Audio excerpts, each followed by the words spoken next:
We are back for episode 28 of the Quarantine Cast here on Beyond the Brick. I'm Joshua Hanlon, joined as always by the ever popular Brian Saviano, Bricks O'Brien, here with another Harry Potter set, and Kirk Wilson, Vision Hey Bricks, guys. back with us to do some more building and chatting.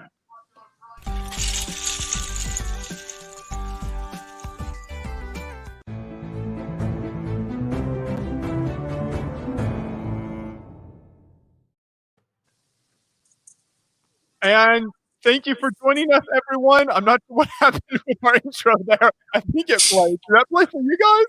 It showed on yeah. screen. Okay. Yeah. It must be messing up on my end. Well, I Okay. guess we're good then, because it was all over the place for me. Nah, I heard it. You're good. Perfect. Well, we are back for episode 28, trucking right along to we're almost to 30 episodes in. The train just keeps rolling here. It's hard to believe. I want it to stop, but it keeps going. you can't get off. January 1st, 2021, Joshua. It's done. Oh no, I'm afraid. I don't want you to go, Brian. No, technically, okay. So December 29th, unless we're taking a break for Christmas, which we probably won't because we got nothing else to do. But yes, we will. We'll see. Okay. I will say we've done a lot of episodes, so if you can't handle it any longer, that's understandable. I just want to force Kirk Wilson into the spotlight. Of course you do. Thrust him into greatness. Someone in chat says you three give me life. So look at the inspiration you guys provide. They're just trying to get a guest spot on Beyond the Brick. Don't listen to them. Moto says the party train is the Snowpiercer. Shout out to Moto. What's going on, Moto? Mini Brick says the Mario poster is staring directly at us. I don't know what you're talking about. Yeah, I don't either, because there's no poster there. I'm Mario. I have a mustache now. I think got the red shirt, got the mustache. I'm Mario. Oh god. Milan just spilled water all over his house because he was rushing to watch the live stream. Milan's a homie. Absolute G. So I got building this week. Yeah. Brian, you go ahead. What do you have there? I have more Harry Potter. I have this, and more importantly, I'm trying to liquidate my assets here. Does anyone want to buy this from me right here? The AVP saloon set? Yeah, and it's got a bunch of bonus figures with it. Whoa! It's been sitting on my shelf for like over a year. And I'm like, oh, I'll do a Western display at some point. I'm never getting my life together. If anyone wants to buy this off of me, let me know. I love that set. It's so cool. I do too, but like someone else should love it. Shout out to Jonas Cram who designed that. Really, really great builder. It's an amazing set. Like it's the most Western anything Lego is going to do for like a long time. And I bought bonus minifigures for it too. None of these figures come in the set, so if you want it, I have old cavalry blue Western guys from the Fort Legorado set mixed in with a bunch of the robbers from the Western theme all over the saloon. Yeah, absolutely. It's great. In terms of prices, we can talk. Nothing under. Like who would I feel like? I feel like Franco would message me on Instagram and be like, "Well, I'll give you like $50 for it, Brian." So no, Franco. We'll talk. DM me. Did you just turn the quarantine cast into like your own personal garage sale? Dude, I could literally sell so much stuff in here. How much do you want me? I can get rid of. I got a Detective Pikachu 4K on disc. I got a Squirtle Pop figure sealed in box. The movie. The movie. What? Pikachu. Yes, I have a Detective Pikachu 4K Blu-ray. I have the Friend Central Perk. I can sign my Bricks O'Brien poster. That's worth some money. Speaking of selling things that actually matter, the Creations for Charity store opened up. Yes, and I believe you have some stuff in there, don't you? Yeah, not anymore. Oh, is it all sold out already? So here's what happened, Joshua. Nanan, shout out to Nanan, put up 3 of the Bricks O'Brien minifigures that were a hot commodity. Hot commodity. And so I said to Nanan, hey, man, you remember me, Brian Saviano, raised a boatload of money for Creations for Charity a couple of months ago with a starter store. And he's like, oh, yes, sir, Mr. Saviano, of course. And so I said, you know, you should... I'm sorry. Oh my God. He didn't say that. Oh, So I said, oh man. so I said, you know, I would love to help out the charity by putting up some Bricks O'Brien minifigures on there. And he's like, all right, I guess. And so I listed 3 of them on there. They went for $60 each, and I included a bunch of stickers. And shout out to Joseph Zawada, who I let him know ahead of time because I know he was interested in one, and you know, he got one. And I posted it into the mom squad, and it was gone in 10 minutes. Whoa! Hey, 10 for minutes. the kids, that's awesome. Gone. So you can no longer get them. But shout out to those who did get them. They will not be reprinted anytime soon. But there's also still a ton of things on there to purchase yourself. You want give him a little click there, Timmy. Give him a click. There we go. There we go. Yeah. So John put links in the chat as well. If people want to, you can click on that and go over to the store. But there's tons of super talented builders featured with their creations here. Yes, there's more stuff being added. So even from when I'm looking at this right now, there was a lot of things that have been added. So there's going to be a new plethora of things on there. I have the Zapper that I bought with the pieces myself. So that is awesome. So if you want to purchase that, that's great. But yeah, I had a bunch of figures on there. They are gone. There's all sorts of other custom minifigures as well. Look at that. Look at that beautiful minifigure. Out of stock. Bam. Out of stock. Love it. You know, love to see it. Lots of awesome creations there. So support Creations for Charity either by buying something or directly donating via the links on their page. We're going to be doing our push via Tiltify, probably starting in November. We got to iron out details for that actually soon, Joshua. I know. I was just telling John this morning about how we need to have a conversation about that. So we'll talk after stream. Your people, my people. Yeah. Well, our people will all get together. Yeah. So lots of cool stuff on here. Check it out. And shout out to Kevin Hinkle for seeping his tendrils into this part of the internet too with the Creations for Charity graphics that he did in the very beginning. The 3 panels there to entice people to donate. So shout out to Kevin. Yes. Also, Kevin commented earlier and thought he said you thought you were selling your Diet Coke at first. I mean, I'll autograph this too.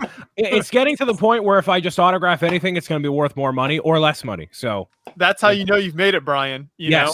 Well, there's a couple indicators, Joshua. One of them would be if something you have of your merchandise is on eBay with the anticipation of someone paying more for it than the initial retail value of it. That hasn't happened yet. I haven't looked up Brian Saviano on eBay, but it's getting to that point. We'll see. There are people who've sold some Beyond the Brick stuff at the yard sales at Brick Fair, Virginia. I remember running into some. We had Victor from Eclipse Graphics a few years back did some custom minifigs for the 24-hour live stream that we sold for the charity. And then there was a guy selling some at the yard sale at Brick Fair, Virginia. That's amazing. Got a lot of places checking in. We got some Israeli viewers. Thanks for joining us. Hungary.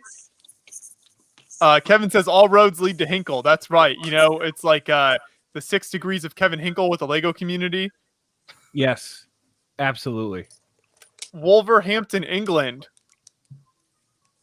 India. We love everyone who can join us from around the world. We hope we keep it, you know, culturally sensitive enough for everyone, an inclusive space, and don't just pander to the Americans, but it's hard. No, we'll educate you on all the fatty American foods and keep you up to snuff for sure. And now that there's a lot of international viewers, anybody want to buy this from me? You can hit me up with a DM. Now that we're up to almost 1,700 live viewers. Yes, so buy my stuff. Come on, I'll autograph it. Wait, how do they even reach out to you if they want to do that? Find a way. DMs. Just find a way. I don't know. You know how to find me. All right. You can go to TikTok bidding war. They do it on Instagram. Might as well do it on TikTok now, right? Alyssa says the sun never sets on the Hinkle Empire. That's right. Just Kevin does remind me a lot of the British Empire at the height of its power. Really, a lot of similarities there. Yes, exactly. Brian, how did you enjoy that build, and what kind of price are you talking? I love this build, actually. No, all joking. Well, I'm not joking about selling it, but joking aside with that, it's a really great build. The parts that were a little repetitive were the sides here, but overall, this entire saloon is fantastic. I love Western just as a concept, not like Lego Western specifically, but the interior is great. And Lego would never make a saloon if they were making Western anything. So this makes it that much more special. I don't know. This retailed for 200. There's minifigures in there as well. So you're looking at north of that. No, I think that set retailed for 150. The only 200 set in ADP was the castle. You're right. Gotcha. So still north of 200 with the with the figures and right. It's all complete. It's 100% complete. And I just dusted it off recently too. So something probably like that. Yeah, it is a fantastic set. I actually built that on the 24-hour live stream last year. Was one of the sets I built. Yeah. It's great. Milan. What did Milan say? Do you think Jang would sell you a Western saloon and autograph it? Don't leave out the autograph part, Milan. Don't forget, that's the selling point right there. Oh, that's what I need to, as part of our Patreon support of Jang, I wonder if he'd buy an ADP set and review it. I don't think he did any. That's what I need to get him to do, is review the saloon. Well, that's the good thing about having your tendrils in Jang's financials, is you can force him to do stuff that he wouldn't normally do. And that technically, it's not a Lego set. It is a Lego set. So right, there you go. Back to some building. So I am actually going to be working on this beautiful set right here. This is the Barracuda Bay Lego Ideas set. I was going to save this for the 24-hour live stream, but then we had a new contender that arrived on the scene recently, so I'll have a different, very exciting set for the 24-hour live stream this year that hopefully we can tell you all about soon. So that means we get some good pirate content on the Quarantine Cast now. Yes, people. That does mean he's teasing you with information. Oh, you know what? I never do that, because I know when to shut my mouth. Joshua does it. All right. Kirk, you know how to shut your mouth or what? You good? All right, he's good. There he is.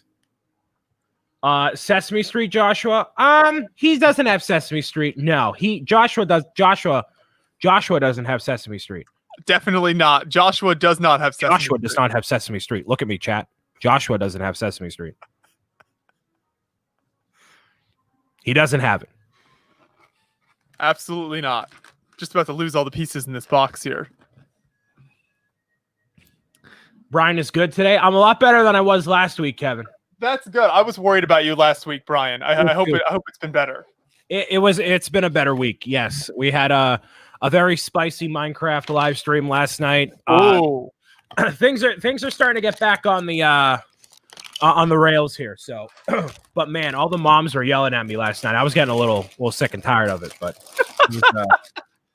and I'm not even kidding either. It's like, oh, something just fell. It's a lot. So, oh, there's so many beautiful pieces here. I've been looking forward to this build for a while. I'm glad I don't have to be patient and wait for the 24-hour live stream now. Yep. That's how I feel about Diagon Alley, but you're still making me wait. Yep. That's just how much we like you, Brian. It's great. It's all the love. Oh, look at this little piggy in there. Little piggy.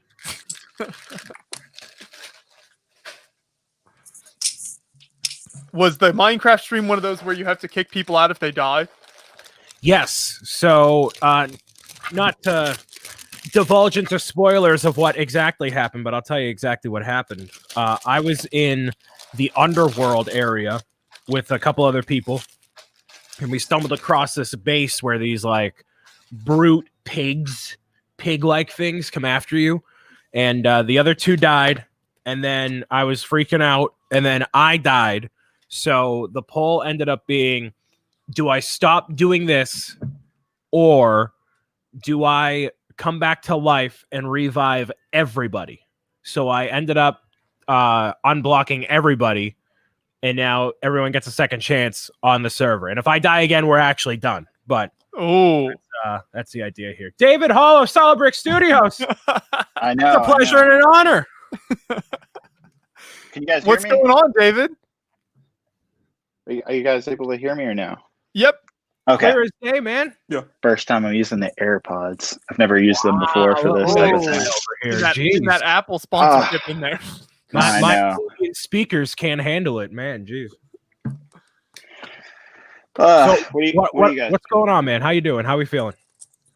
Pretty good. Man, this last 2 weeks has just been crazy. I don't know if you can see behind me, but this is a new project for me. Is this shelf right here? This is the beginning of the end, honestly, right here. I may have purchased 108 shelves to display all my Lego. So wow, that's hardcore. 108. 108 shelves. You can kind of see the stack of shelves right here. Oh, so wait, that was the one on Twitter. You were like, "Hey, guys, should I do this?" And it's like a boatload of shelves to change everything. Yeah. I had a shopping spree at IKEA recently. You were like, "Guys, this is gonna cost me a lot of money, but I really want it." And I'm like, "All right, you do what you want. There you go." Yeah, it's been something I've been wanting to do for a long time. I've had these plastic shelves that are kind of over there. I've had those for 8 years now, and I'm just kind of tired of them. I want to utilize the space better. The problem with the plastic shelves is that they're built in one way. You can't really customize the shelf level, and so you have all this empty space. So when you're displaying, especially Star Wars sets, which are mostly ships, it becomes a problem where I'm kind of having to literally stack ships on top of each other, which I don't really enjoy doing. So by creating a whole new shelving system, I'm going to be very happy where I can actually display all the sets properly. So I'm very excited about that. I'm just opening up the Barracuda Bay set here. Nice, beautiful, thick instruction booklet. I love it. It's a thick manual. Got that nice new manual smell to it. It's gonna be a nice set. I'm not gonna have enough room on the table to build this. That's always my problem. So besides the shelves, what are you working on there, David? So I can't say exactly what I'm working on, but I mean, you can see it's quite a project. It involves white and blue. Like, yes. You can... So I mean, I'll let everybody in the comments kind of speculate what I'm building. Is it a 501st Trooper box? I don't know. I mean, I will say it is Star Wars related. So I will say that. I couldn't have guessed that one. I couldn't have guessed at all. Wow. Yeah, you got me there. That narrows it down quite a bit. What is blue, white, and Star Wars? All right. Somebody will guess in chat. Yeah. Oh, what'd you think of the? I haven't watched it yet, but didn't the Mandalorian trailer just drop? Didn't it for season 2? Oh yeah, I watched it last night. Looks good. I feel like I just watched Mandalorian like 2 months ago. Like, I don't know, it's because I'm getting old and time means nothing anymore, but I feel like I just watched it, dude. I did just watch it 2 months ago for the first time. Oh, there you go. What did you think, Joshua? Oh, I loved it. Yeah, no, I thought it was super good. So I'm excited to see what happens in season 2. Yeah, as a casual Star Wars fan, I was very impressed. Got you. Well, that's good. It's it feels like you're watching a movie. Like the actual like cinematic quality of the show is pretty crazy. So I mean, I'm looking forward to seeing what they do with season 2. Now that we have like the first season of any show is like setting up the characters, setting up the world and all that. And once you get into like the second, third, fourth season, then you can kind of go bonkers with it and just really go crazy with different stories and places to go. So I'm hoping that's what happens. That is the goal. Kevin says 2 months ago was both 2 days ago and also 2 years ago. Time means nothing anymore. We're up to we passed 2,500 live viewers here. I think that might be a new record for us. John, have we ever been that high before?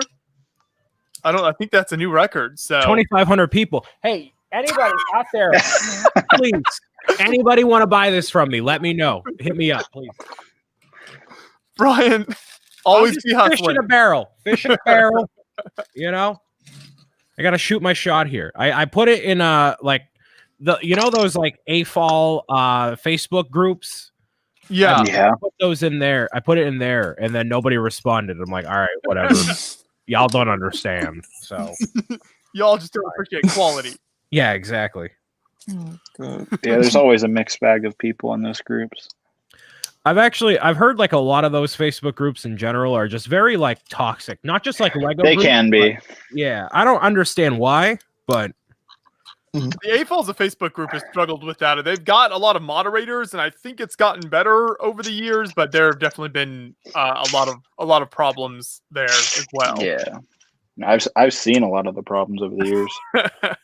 I am one of the problems over the years.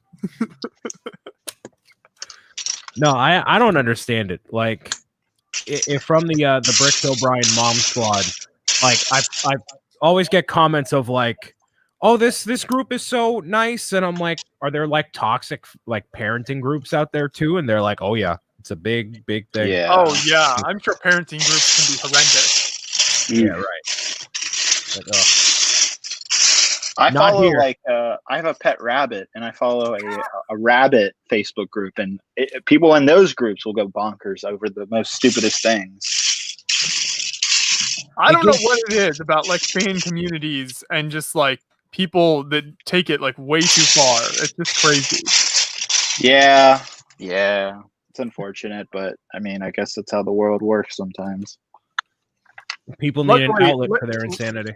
Luckily, Lego Star Wars fans have never had a problem with that. Absolutely not. Kidding me? We have the best sub fan group in the Lego community.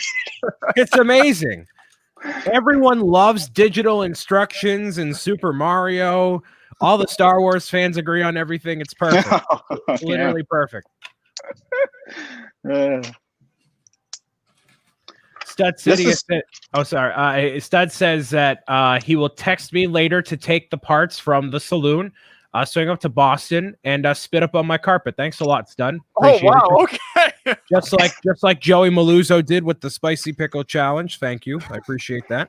Oh my god. Joseph Zawada's wondering what the pickleball Facebook groups are like. Do they get pretty toxic? That's a good question for John. John follows us a lot closer than I do. Producer John, what would you say? Is there toxic groups out there? John says they're not too bad from what he's seen. It's not too bad. There's some bad apples, but. Oh, Joshua, I also meant to say congratulations on the engagement, man. Thank you. Thank you very much. I appreciate that. Yeah, last week, Brian had a long wedding planning session with me. I saw for it, but he did it anyway.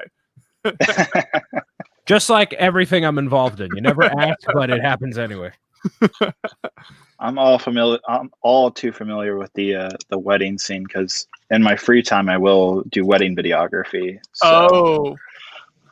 Oh, I thought you were going to say you're planning one of your own, but no. Oh yeah. Because in my free time I am playing. Well, you want to come to Indiana and make a wedding video for me? Hey, if you want to fly me up there, I will absolutely do it. I make good videos. I agree. I've seen your videos. You can submit your YouTube channel as a resume. We'll review it. That's the CV. It literally works out perfectly. You get the wedding sponsored by Brickmania. You get David to record it. Like it's a combination of all the Lego communities. It's great. That would be fantastic. My fiance was really having trouble seeing my vision for the Brickmania and Clone Army Customs banners in the reception hall. But at least she can get on board with David recording it, and like if he has to wear, a helmet from Star Wars to like just bring a bit more of that community in there, it's fine. He's off to the side anyway. Her dad would appreciate that. He's a really massive Star Wars fan. So I don't see the issue here. We'd get along just fine. But yeah, no, seriously, congratulations. I assume you're waiting until the pandemic kind of calms down before you make plans for the actual wedding. Yeah, we're hoping to do something in the spring or summer next year. So Yeah. I think by then we should be good. We'll see exactly, but that's our goal. Awesome. Yeah, hopefully. Hopefully it's awesome. I would certainly hope it is.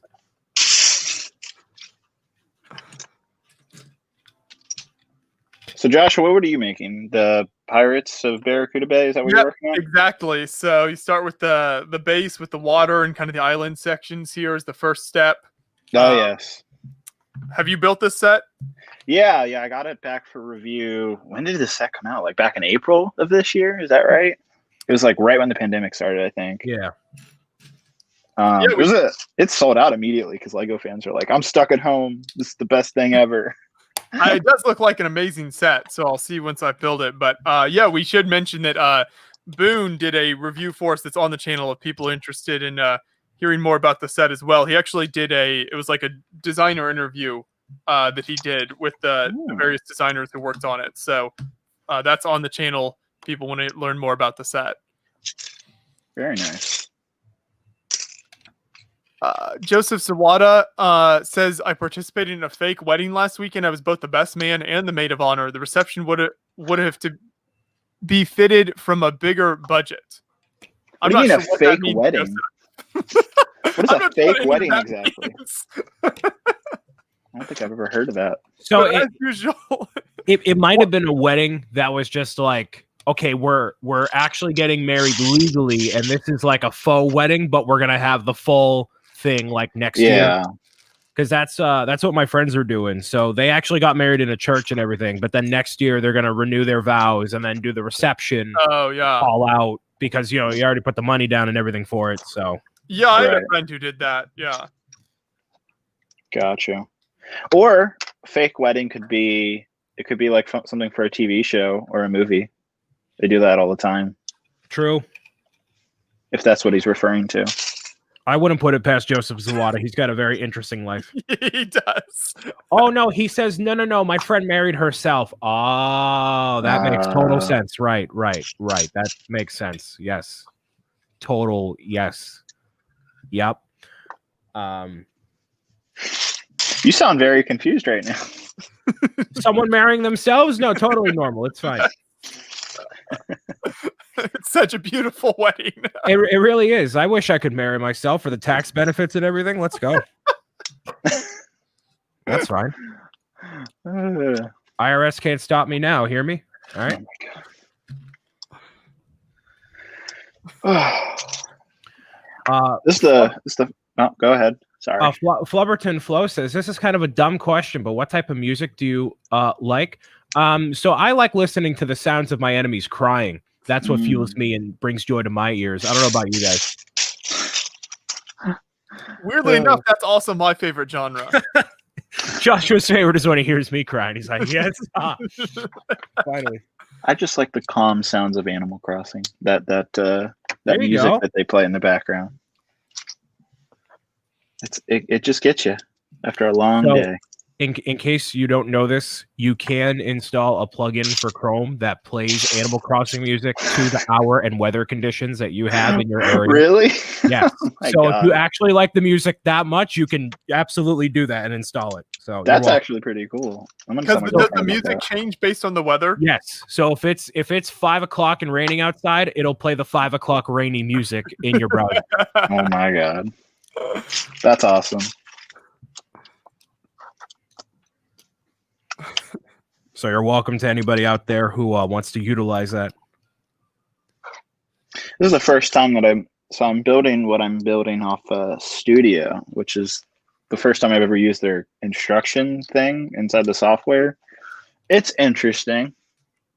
So you designed your mock in Studio, and now you're using the instructions made from that to build it in physical pieces. So this isn't my design. This is someone else's design. But yeah, they designed it in Studio, and I'm building it off of it.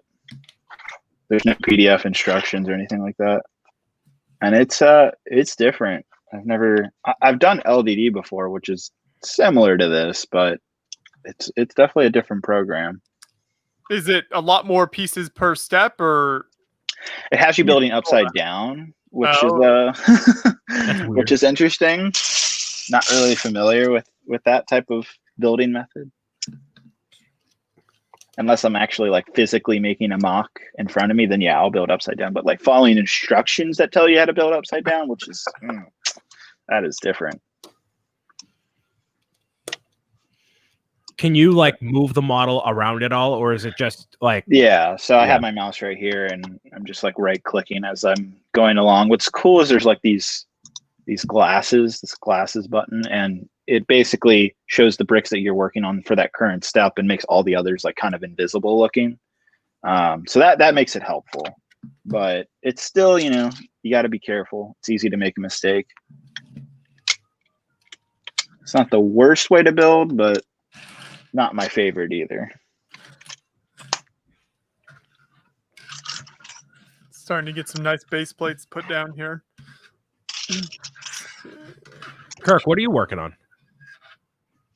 I am working on that mock that I mentioned last week. So the cyberpunk themed alleyway. I'm just working on the base for it right now. Is it based off Cyberpunk 2077, the new game? No, but it might get some inspiration from that because I'm looking at like different reference images and stuff for like cyberpunk artwork and using that for reference. So yeah. Gotcha.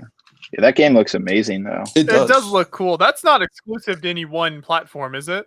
No, it's on all platforms. Yeah. You're going to want to play it on a newer console, though, because it'll run it better and everything. It'll load faster. So, like GTA. Yeah. You ever play Witcher 3, Joshua? I have not. I'm familiar with the Witcher games, though. Yeah. So, Witcher is like this massive undertaking of a game with, 100 hours of gameplay plus. Like, it's from that same developer. And they focus a lot on world building, and it's a lot. So if you do want to play it, probably play it on a newer console if you end up getting one. I see. That makes sense. I'm the terrible type of person. So I ended up pre-ordering the Xbox Series X, which is one of the next gen consoles. But while I was doing it on pre-order day, I accidentally ended up getting two from two different like retailers, and I've decided that it's probably best to keep the second one and see if like they continue to be sold out through Christmas, and then maybe resell for some extra money to cover some of the cost of mine. There you go, Brian. Be a smart business. Like mention, speaking of selling things.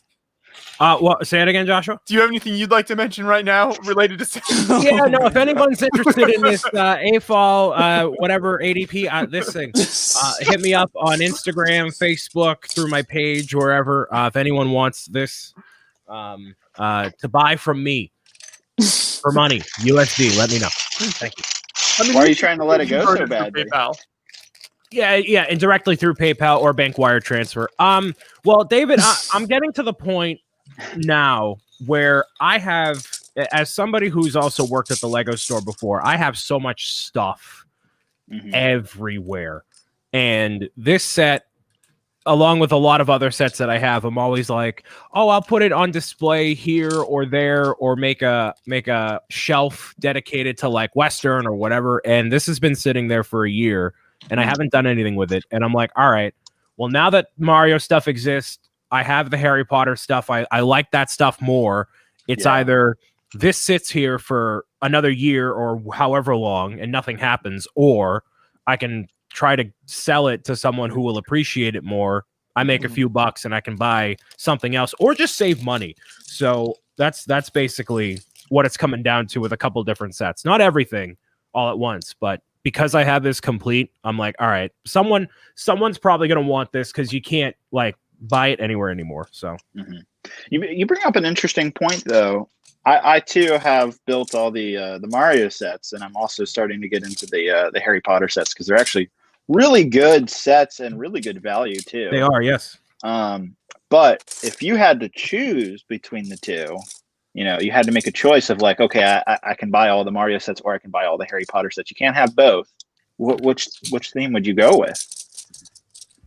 Put the camera on me, Timmy. Oh God. David. You don't know me, clearly.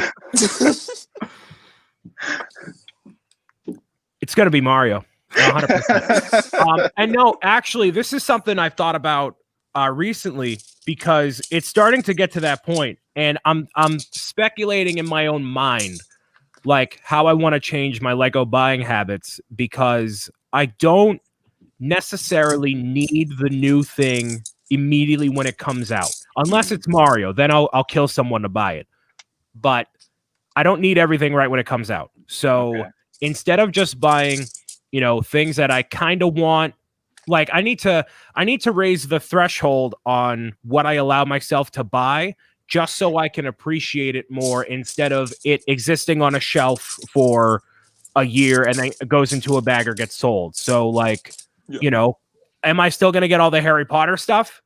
I don't know. Depends on if they make more Nintendo stuff. What I really hope happens is they make enough Mario and Nintendo stuff that I never need to buy anything else ever again. I can just focus on that. Because that'll buy through and through because that's my jam. Like it's like you and Star Wars. Like I would open up an entire like Lego YouTube channel dedicated to Mario and just do it. But it's not at that point yet. Give it another couple years. But that's where my love of that comes in. So yeah, Harry Potter, chuck it to the side, whatever.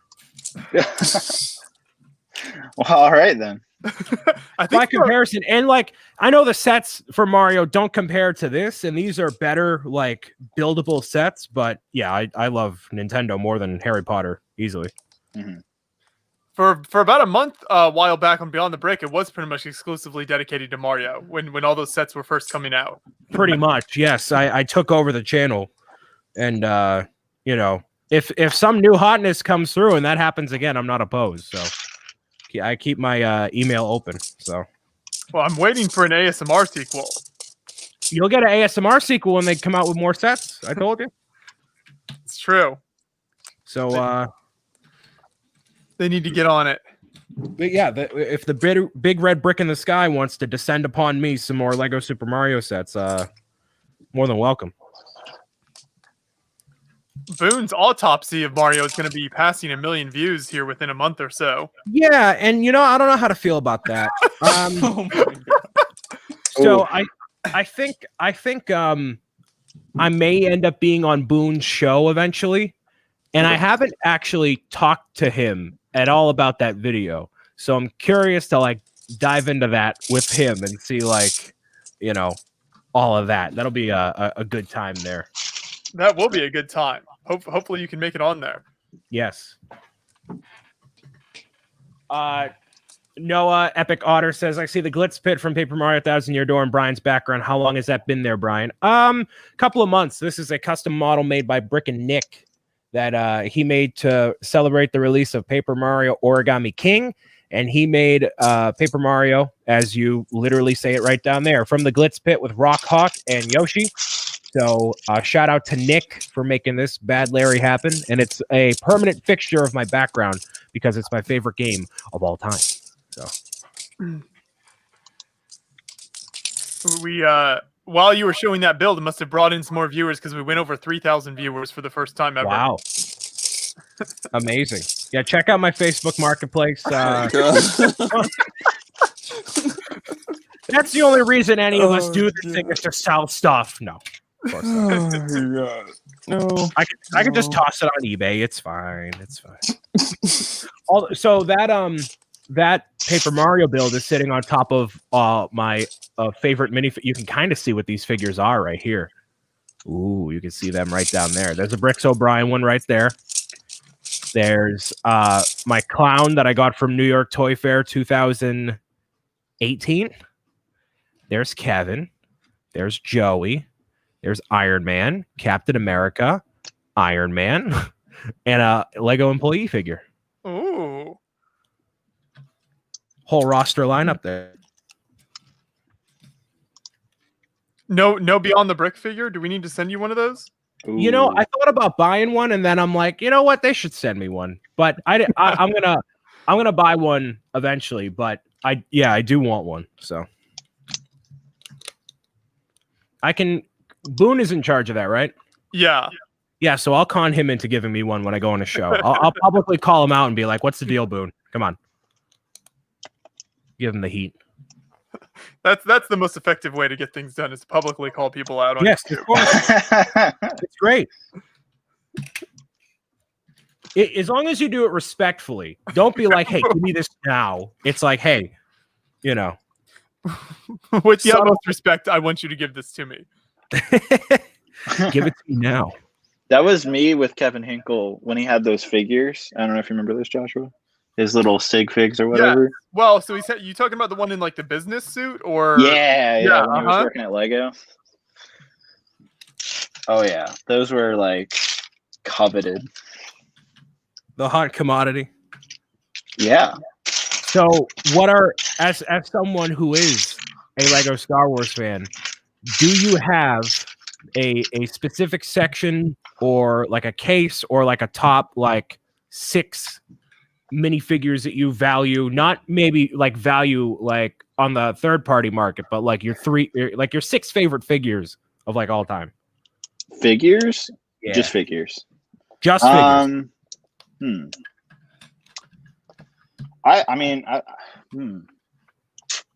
I guess, yeah. I don't know exactly what 6 those would be. I'm sure there is figures that I like value more than others. I guess one of the newest ones is from that Cantina set, the Imperial Spy figure that just came out. Yeah, that's a great one. That one alone is just like, I feel like I need to put that in its own little display case, because that's a figure I was waiting years to get. I don't remember what that looks like. We should producer John, see if you can pull up the minifigures from the Cantina set so we can see that one. It's the one with the elephant nose. That's the easiest way to kind of tell what it is. Yeah, anybody who loved Lego Star Wars as a kid, like, remembers the Imperial Spy and how they never made it. Like that, yeah. As somebody who like doesn't care for most of the random aliens in that Cantina set, I'm like, that spy is nice. That spy is really nice. I agree.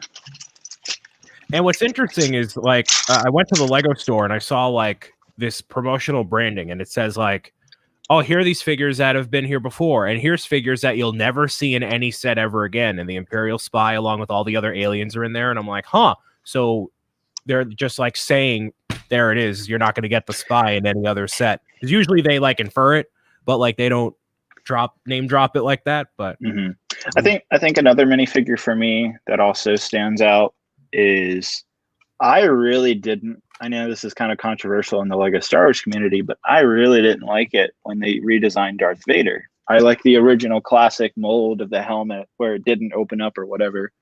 I always just thought that design was really nice. It just has a very Lego feeling. And they brought it back actually last year in their 20th anniversary sets. They had a version of Darth Vader that had like a back print that says 20th anniversary, but you know, for the most part, because the cape kind of covers that up, it looks like the classic Darth Vader and like the new molds and like new molds, new plastic and all that. And so I would actually put that up there as a coveted figure for me as well. so this is the Imperial Spy. This is different as it looks in Lego Star Wars, because obviously that game came out 12 years ago, but this is the updated version. So it's almost like they should have had a version 1 and this would have been version 2. Yeah. The only thing I like about the newer Darth Vader figure is that it has the bottom part. So like if you want to take his helmet off, there's still like that lower section, like when he's... It's accurate, but it just doesn't feel like Lego to me. Yeah, I get you. It's just one of those things that I just really like. I don't know. It's a personal preference, really. Yeah. Both are great.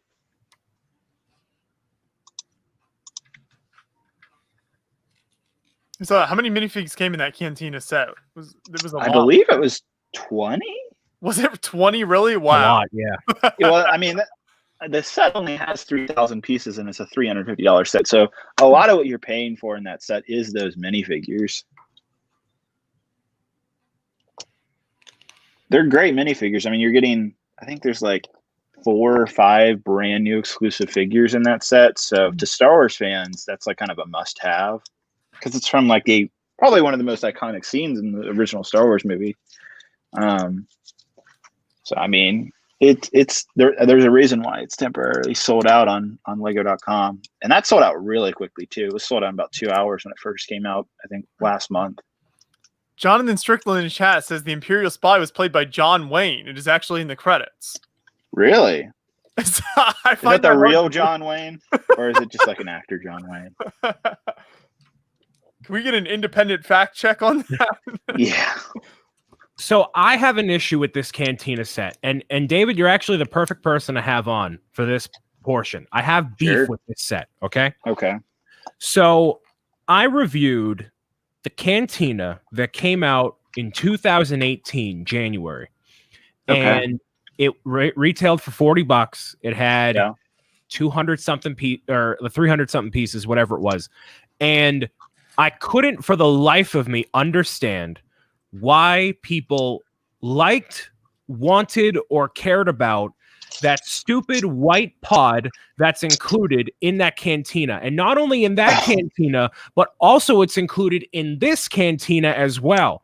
Why does that pod exist? Why did Lego go through the effort of putting that in the set? Those pieces could have been allocated for anything else. Does anyone care? I think it's I can normally understand why Lego makes the decisions they do for like a marketing reason or like a blah, blah, blah reason. Like I'm trying to get into that mindset, right? Mm-hmm. But that white pod is so stupid and irrelevant to me that I don't know who in the chain of command at Lucas or whoever was like, you know what? We're going to put this white pod that you see for 0.5 seconds in the background that no one cares about in this set to really drive it home. Like whose decision? Why? What? I don't understand. Well, first off, it's called the Ubrecken 9000. I had to look it up myself. Okay, there we go. It's a unique name as well as how it looks. It's called the Ubrecken 9000 land speeder. Believe it or not, as much of a ball as it looks like, it's actually a land speeder. Not that one, Timmy. It's like a nugget. It's not even on the box. You can't even see it. I mean, I agree. I mean, it looks very strange. But that honestly comes down to like, why did Star Wars include it in the movie? Because it looks so random. Because you get 2 land speeders in that set, and the other one looks very normal, like what you would expect a land speeder to kind of look like. They don't even feature it in the product images, David. Yeah, I mean, 2 images. Oh, I see it there on the shelf. It's that little white round thing. Yeah. Okay. It's almost like Lego's embarrassed by it. So why include it in the set? I don't understand. I don't know, man. Maybe they're just trying to fill that piece count. Like I said, it's already kind of below that 10% from 10 cents per piece count. You could have added more detail to the Cantina. You could have added a whole other like beige section to that separate other section right there. Like what is the point of that existing? Yeah, I mean, I agree with you. Personally, the biggest issue I actually have with the Cantina set isn't that land speeder, but it's the fact that the top of the Cantina, it's like a little roof part that's open. Yes, yeah. It's very frustrating that it is open. I wish they had enclosed that because it's open when you have it sitting on the set, that means dust is going to get into that, and that's a big issue for me, because then you're going to have to go in and kind of tear the set apart over a couple years just to de-dust it. You can't really blow it all out in the nooks and crannies. So I mean it's a minor thing maybe for right now. Obviously, it's not going to affect anybody like when they get by the set or anything like that. It looks great, but over time, because this is what Lego calls the 18+ set. It's got that 18+ marketing. Over time, adults are going to have this on their shelves, and it's going to collect dust in there. See, I was hoping for not to shame your answer, but I was hoping for a very like professional, like, no, this is actually something from the Star Wars lore that's integral to the Cantina, and this is why you're wrong, Brian. But even that wasn't even like it has no relevance. Right? Are you talking about the land speeder again? Yes, I'm not talking about it. You're not letting go of it? No. Okay. I hated that the first time it came out, and I hate it now. Like, again, I don't hate a lot of things, and I don't hate a lot of things Lego does because I get it. But I think you could also make the argument that if you hate it so much, you could just tear it apart and use the pieces for something else. Yeah, but I'm not creative. Okay, that's not my job. That's Lego's job. I want Lego to do that for me. Yeah, exactly. I mean, sure. They could have included like another building or something instead of that pod, maybe. I don't really care. I mean, it's not that big of a deal, in my opinion. But I mean, hey, if you hate it, you hate it. I'll be angry on your behalf, David. Oh, okay. All right. Even though you didn't ask for it, and it's unwarranted. Just like the overwhelming love and support from Esh Daddy with the $19.99 super chat. Thank you very much, Esh Daddy. LME Toys, building your mind one brick at a time. I didn't even need to look at the text that time. Thank you very much, Esh Daddy, for your support almost every week. David, are you familiar with Daddy? I can't say that I am. Okay, well, you need to be more educated on Daddy. That's Esh Daddy. Okay. All right. Oh, David, it's good to have you with us.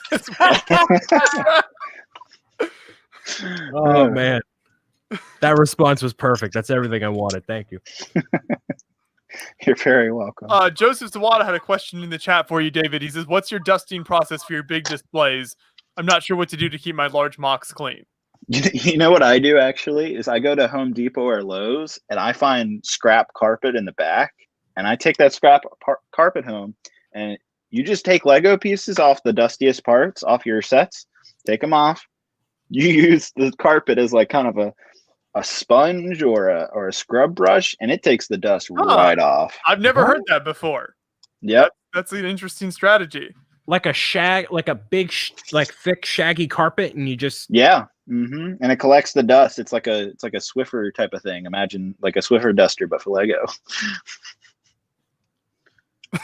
My brain's trying to process, like... I mean, it makes sense because, yeah, you got all the strands of the carpet that would be taking the dust off, so I can see how that would work. It's also like, I guess another analogy here is like a car wash. Like they have that like big spongy spaghetti thing that goes over your car to get all this tight corners and whatever. It's also kind of like that. That makes sense. I have just like a big can of air, which is literally what it's called. I don't like those because you spray them too hard and then you like all this like cold stuff comes out or whatever. The compressed air gets like so cold so quickly, and I don't know. Oh.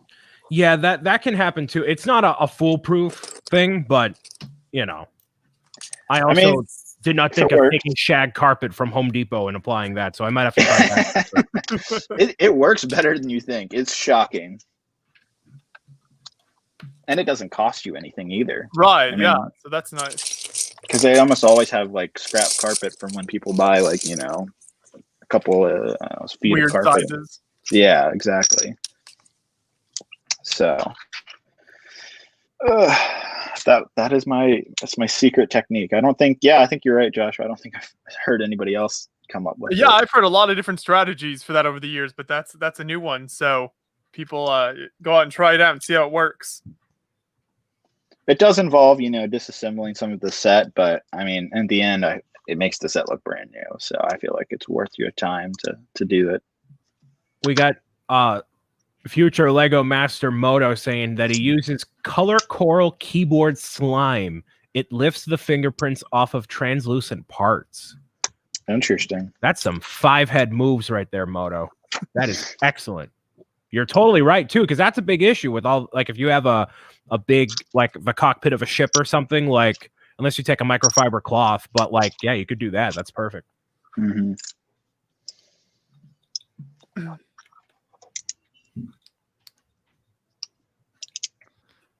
Boss Mode says, seriously, am I the only person that lives where it's snowing right now? It's not snowing here yet in northern Indiana, but I have seen some photos of different places. It's kind of crazy. There's already snow in a lot of places already.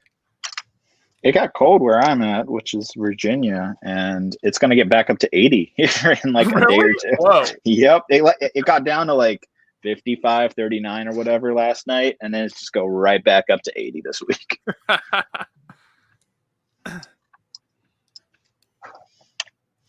What's the lowest temperature it gets like down there? Do you get like the bitter cold? In January it will get down to like the single digits, so like 3. I've seen it once go down to like -1, but that's very rare. January is our coldest month here for sure. it'll get down in like the 20s, normally 30s to 20s, and like the midday, and then at night again it'll get down in single digits. But that only lasts for about 3 weeks, and then it goes back up to like the 50s. Man, I'm jealous. I know that does sound pretty good. Yeah, I personally, I went up to visit Matt, actually, the Brick Wiz. He lives in Jersey, kind of just like 30 minutes outside of New York City, and man, it gets so cold up there. Yeah. Oh my I God. can confirm that it is very cold in like New Jersey and the New York area. I can definitely confirm that. I was 'Cause I not used to used to live that when I went to visit him. It's cold. It's cold. You're like, Matt, how do you survive up here? Yeah, honestly. He's like, oh, dude, I love it. I'm like, Yeah. We always knew there was something a little off with him. Oh man. I love it too. The time I love it most is during Christmas, because I can't imagine like being in Florida for like a warm Christmas, and then all these people have like a snowman decoration on their front lawn in the middle of Florida. It's like, all right, you're being a poser. Come on, decorate the palm tree. It's fine, but like a cold Christmas that's it. Yeah, I love like through the end of December. I love the weather we have here in Indiana. It's cold. We get like a few snows, so there's usually maybe some snow for Christmas, but then like January through March is just horrendous. Yeah. Jeez.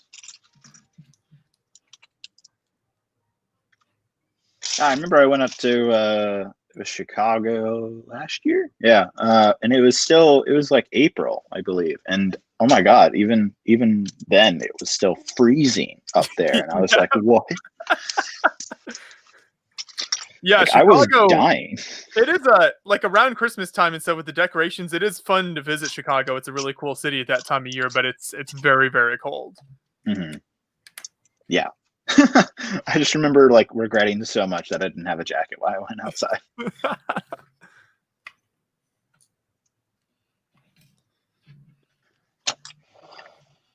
Joseph Zawada gets a -12 wind chill in Idaho. Oh my goodness. That's intense. I mean, I could go for like a solid blizzard, both from Dairy Queen, but also IRL.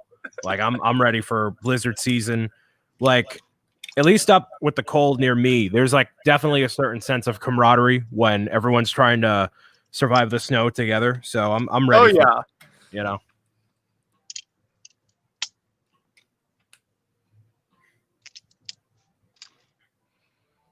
Almost done with the base here, working on the big palm tree. They've got these little like blank minifig heads. They're like coconuts, I think. That's cool.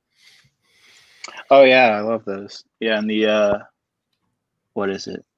It's like the dark flesh, I think is what they call it. Yes. There you go. Another section done. So in Studio or Stud.io, they have you build sub-models to build the larger model. Oh my God, it's just so monotonous. This specific build has 157 sub-models. Oh my goodness. Yeah, I'm kind of losing it, and I'm already on 19. You're kind of wow. Sounds like a good project for the 24-hour live stream, David. You got to come back. I believe this model is supposed to take about like 15 to 18 hours to build. I'm not going to finish it today, but geez. So is that for some hot and spicy content on the channel, I'm assuming? It might be. Ooh. Ooh. And where can people subscribe if they're unfamiliar? Solid Brick Studios. All right, Check me out. Taro's asking what you're building. It's a secret. Gotta go subscribe to the channel. Apologize. All will be reviewed, I think, in 10 days.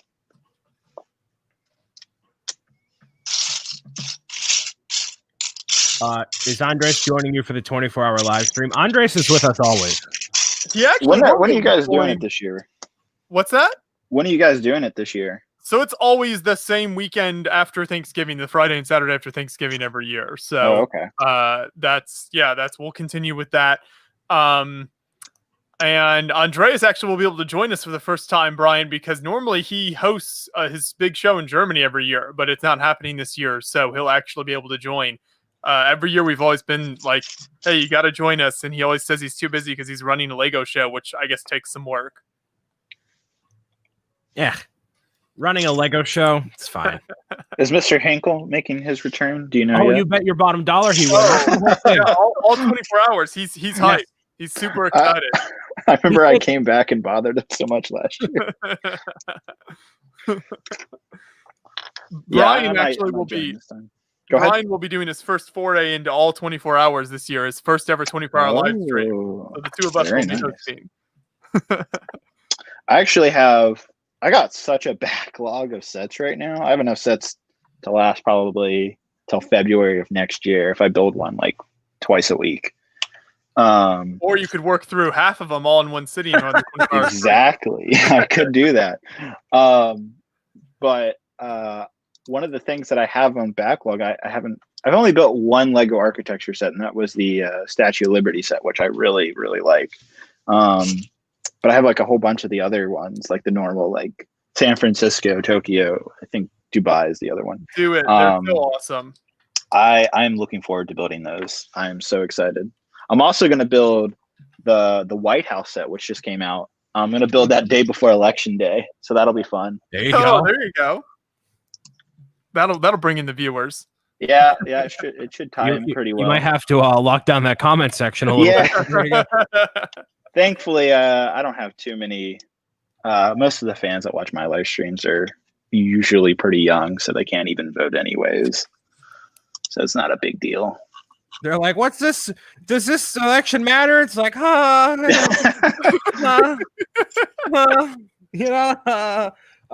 So no, but that's fair. That's fair.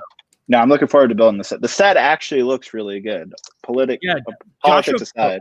Joshua built that recently, and I guess you enjoyed it, right, Josh? I did, yeah. I mean, I love like all the architecture builds. They're all, just bring something unique and cool, and you just represent such neat places. So I've always been a fan of them, but like for some reason, I just never could pull the trigger. For some reason, I was like, oh, these are tiny models. I don't even know. I'd always like come up with an excuse in my head, but now I'm like, oh man, I really wish I'd been collecting these over the years. I kind of regret it now.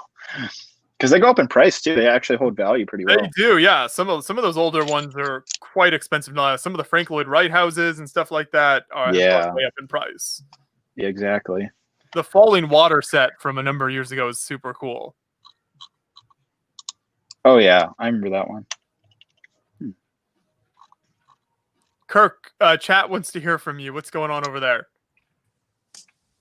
Okay, so I am almost finished working on the base of the mock. This part normally takes like a while to do in terms of finding the parts, more so because I really should work on that, like just sorting out the parts that I know I use the most when it comes to making this sort of base. But I'm almost finished with that, and then I can start working on the physical like design of how I want the alleyway to look and what all I want there. So that's what I'm doing at the moment. I'm just looking for the parts that I need to finish the base. So nothing too interesting until I get to the main chunk of the mock. There we go. Speaking of parts, I was talking about my shelving thing earlier, but for the first time, I'm finally going to create a shelving system to actually sort and like actually have a really good system. Hopefully, somewhere along the links of Kevin Hinkle's system of brick storage, but I'm pretty excited that I'll finally have a good system, because like I think that's like the most annoying thing about box is like, oh my god, I have like a great idea, I know exactly how I'm going to build something. Where are the pieces? Where are they? Oh my god, I need to find them. And like half the time you're just like looking and trying to find where you put bag of what and bin of what. So I'm really looking forward to transforming that. Kevin could inspire you to get more organized. His basement is pretty impressive. It is. He had a very impressive sorting and store. Like he had steps to his process, which I was very impressed by. You actually went there and made a video with him, right? Like a Yeah. That's what I thought. Yeah, I thought it.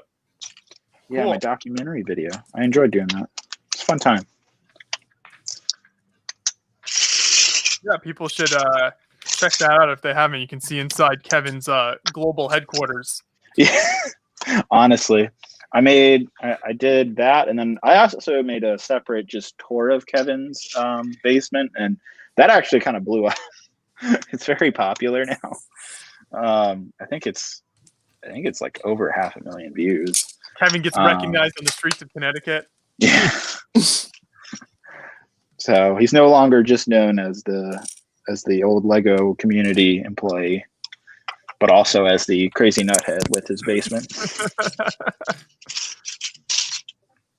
I love this blue and yellow parrot color. That's super cool. If I can get it to focus, probably not. There you go. Anyway, it's like blue and yellow. This set brings back so many good memories from my childhood because, like, super into, along with Western, super into the Pirates and Imperial stuff was probably the themes I did the most with. And me and my siblings would just make these little, like, islands like this and just cover, like, a whole room floor with a bunch of different islands and all the different Pirate and Imperial bases, and just fight back and forth. Lots of fun battles going on, so it was a ton of fun, and this set definitely reminds me a lot of that.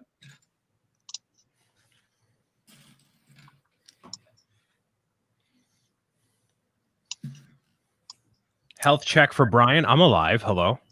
I'm not dead yet. I didn't go into cardiac arrest. I may have had McDonald's last night, but I'm hanging in there. Yo, because I used the facilities. Mario spawned in. I had kind bars yesterday for food, right? Which is not a smart plan. Where is this going? What is that? I had kind bars for food earlier in the day yesterday, right? Those are like granola bars or something? I'm not familiar with those. Okay. Yeah. Oh, they're like healthy bars, yeah. They are there to subside the hunger. And then what usually happens after I live stream is I don't have dinner beforehand because I'm working on videos and then things for the live stream. So then after the live stream, there's only a limited amount of places I can go because everything's closed.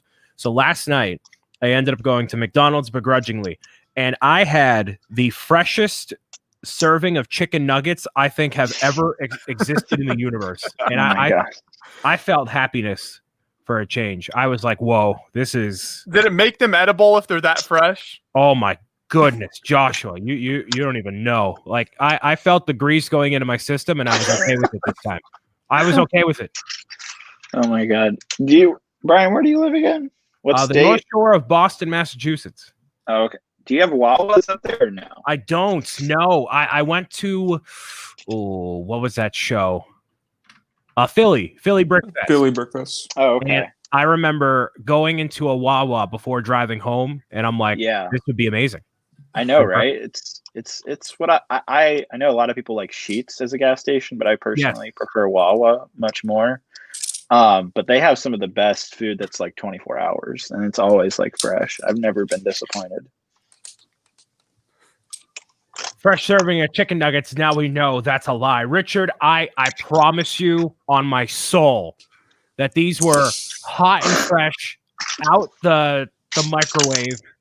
And it was so good. And because I didn't eat a lot throughout the day, I think it just hit me that much more. You know, when you get when you're hangry and you're just ticked. So I was dealing with, mothers berating me and kids complaining about, oh, you banned me in Minecraft, even though I told you that was the point. I was dealing with this person asking this thing. I had 7 different people want my attention for 7 different things, and I was ticked because I wanted food. And then that McDonald's, it just hit.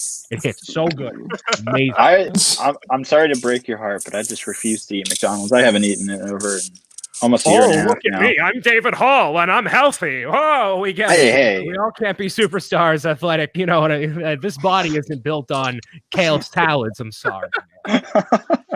It's not even that. I mean, I have my fair share of fast food with Chick-fil-A, but I I got severely sick from McDonald's, and after that point, I could never go back. Oh, that's totally understandable. I don't go out of my way for McDonald's. It's just one of the only things No, now. I understand. Now with COVID and everything shuts down at 9, and I get done at like 8:30 maybe. So like by the time things shut down, I'm like, oh well, I'm kind of out of luck. But you should.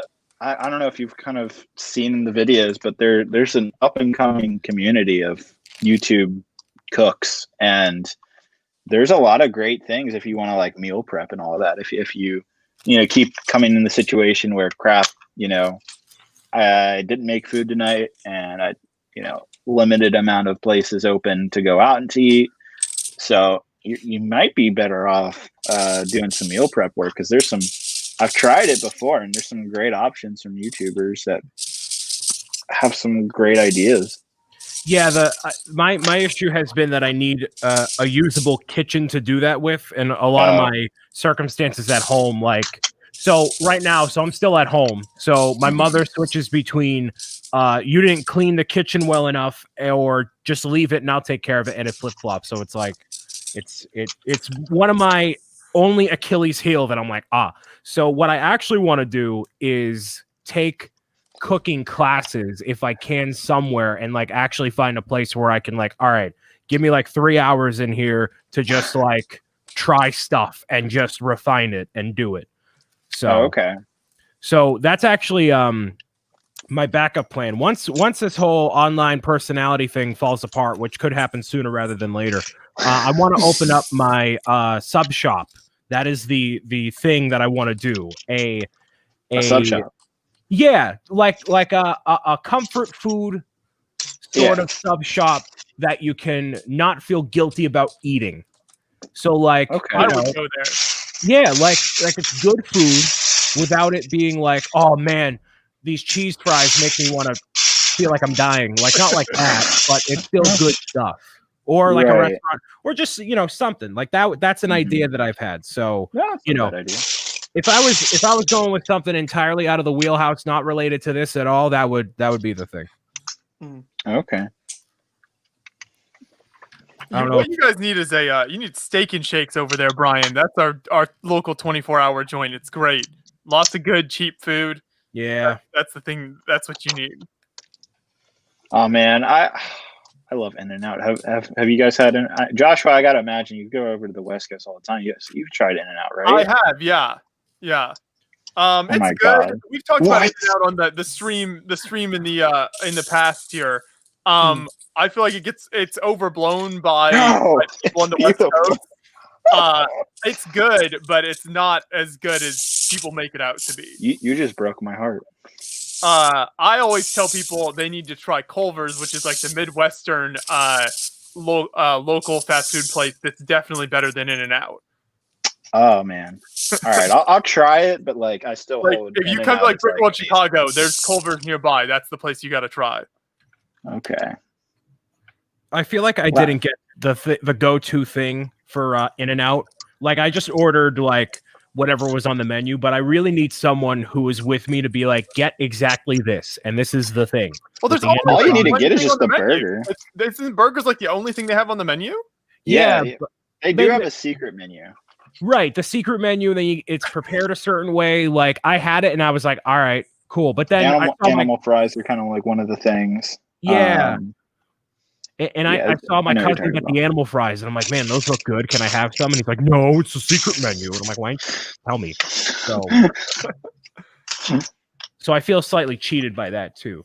What I don't be feeling cheated by is Scooty with the 19 check. I think 19. I think that's a new currency for us here. I'm not sure. New currency unlocked. Thank you very much, Scotty. Thank you for the chat, though. Whatever amount of money that is, I'll be using it on whatever gift card the Hanlon sent through next. Thank you. Yes, I need to catch up on that. I think it's been a while. I mean, I'm not keeping track. I trust you, so.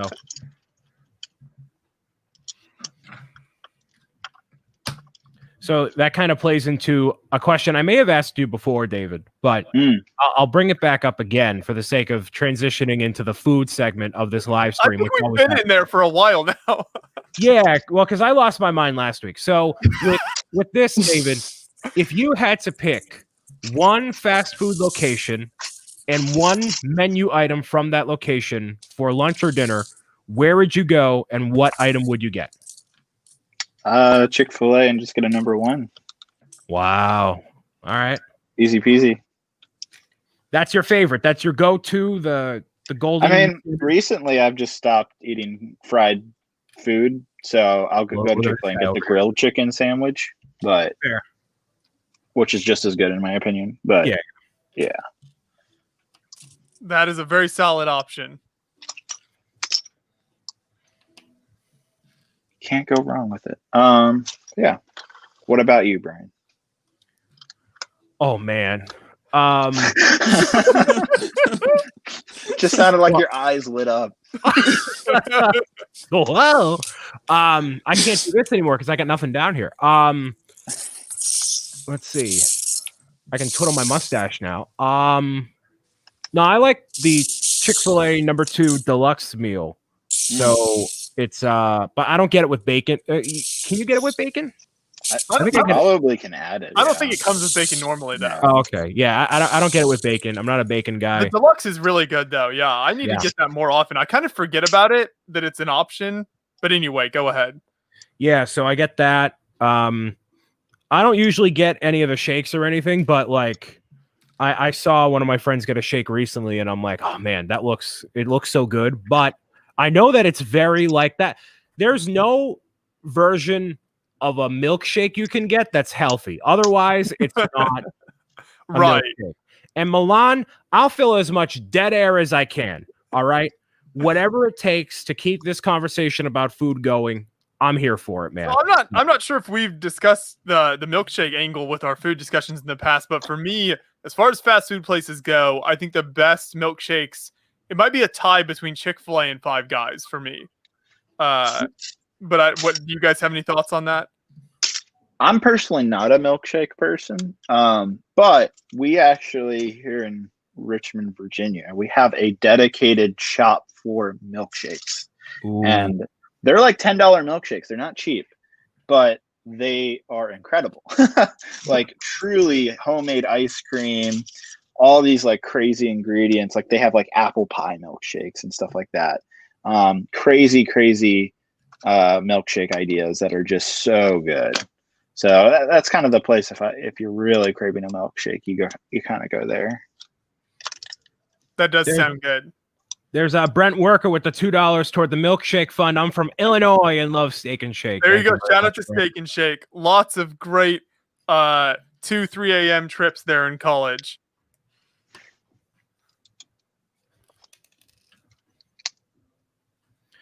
I didn't end up going. Well, I went to Portillo's, but I didn't have the chocolate cake shake. I just had a slice of the chocolate cake. But I went to Portillo's when I went to Chicago. I did go to there. You do have to try it when you're in Chicago. It was okay. It was good. I didn't think it was quite that good though. Yeah, it's kind of like In-N-Out in the sense that it is good, but because it's like a local thing, then people kind of overhype it a bit. Yeah. So I think it's a similar principle with both of those. Just because it's a local thing, then people have to make it sound really amazing. Mm-hmm.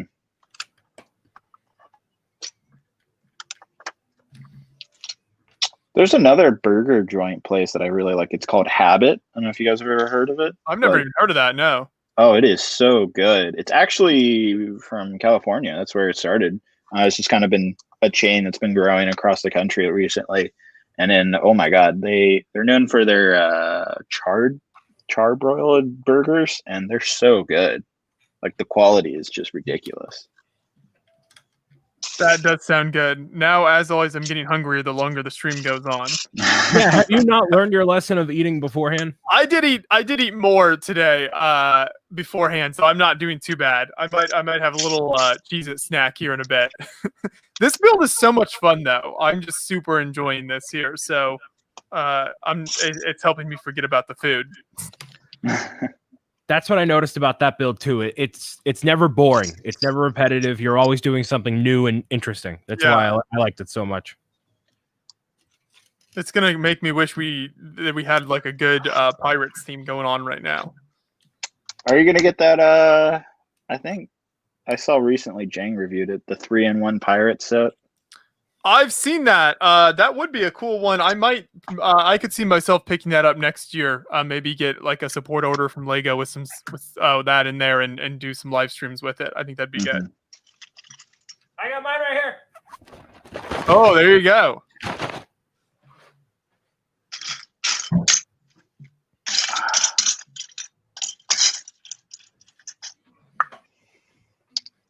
Based on how I have the Pirates of Barracuda Bay, the Sea Cow, then that, I guess I have some sort of a subconscious affinity toward pirates. Do you have any of the classical pirate sets, like 90s era stuff?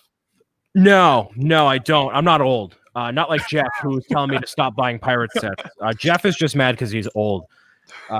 No, none of those. Oh my God, I just kind of realized what it feels like what I'm building right now. There's a particular set that I'm getting deja vu from like 12 years ago. Do you guys remember the Lego Boeing airplane set? I don't know what model number it is. I remember it. I haven't built it though.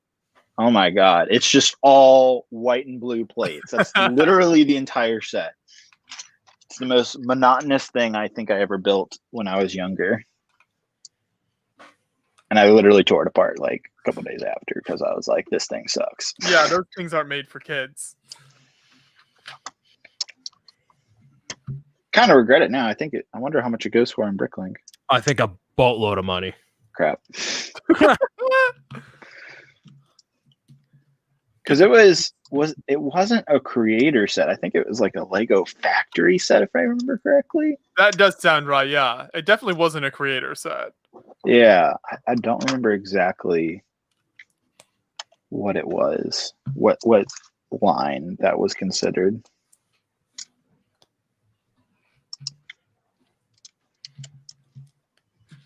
Let's see. Rogue Runner earlier said, Brian, that Hogwarts looks incredible behind you with the lights. Yeah, it does. That's a light my bricks right there. Oh, I have that light kit right over there. I'm gonna be doing that to mine pretty soon, I imagine. David, it's gonna take you 7,000 years. Is it? So okay. Crap. What I didn't realize until afterwards, somebody put in the comments, but I was like, oh, this kit took me this long, that long, whatever. And someone said, okay, so it takes you about an hour per 1,000 pieces to install it. And I'm like, you're right. The treehouse took me like 2.5-ish hours. The this thing right behind me took maybe an hour, 45 minutes. Hogwarts took me forever. Why did it take so long? You're just putting lights in, right? Well, I'm slow with Lego building in general. A. Okay. So that probably doesn't help. B, so have you ever used a lighting kit before in general? Yeah. Okay, so have you used a Light My Bricks kit before? Yeah, they sponsored my recent mock, so Okay, I've used their products. So I started with the treehouse, and I didn't understand like the way that I didn't know the system where the circuit boards, like this goes into here and there and whatever. So like to understand, okay, this is the average length of a 5 centimeter. And you know, when you're building a Lego set, there's like Lego logic behind it. You can kind of see how things start to come together. So Hogwarts, I did second to last and of the 3. And it just, between all of the lights, you can kind of see it from here. All the lights in the front are individual little lights. There's little lights on the very front right there. Like, and then there's also inside the castle. So if you don't do the lights on the inside part of the castle, then it'll take you half as long. But because I was doing it for review, I did everything, and it took me so long. Would you recommend installing the lights as you build the set? No. So I thought the same thing. I'm like, okay, I'm doing this video for them. Let me see about installing the light kit for this as I'm building it, and the instructions they give you for it are with it already assembled. It doesn't help at all. So there's no, like, you can maybe do it, but you're better off just building it and then you know. Okay. Good to know. I'm not looking forward to that now. I mean, it's a solid, like, I mean, you could do it during a live stream. I knew I couldn't do it during then because I needed to focus, but you could probably pull it off. What's the code if people want to check it out and make a purchase? You can use code Beyond the Brick 10 on lightmybricks.com. Use that coupon code. That's right. Also, contact Brian to buy his saloon. Yeah, if anyone out there of the 1,300 Facebook viewers wants to buy this saloon from me, we can talk a price. Thank you.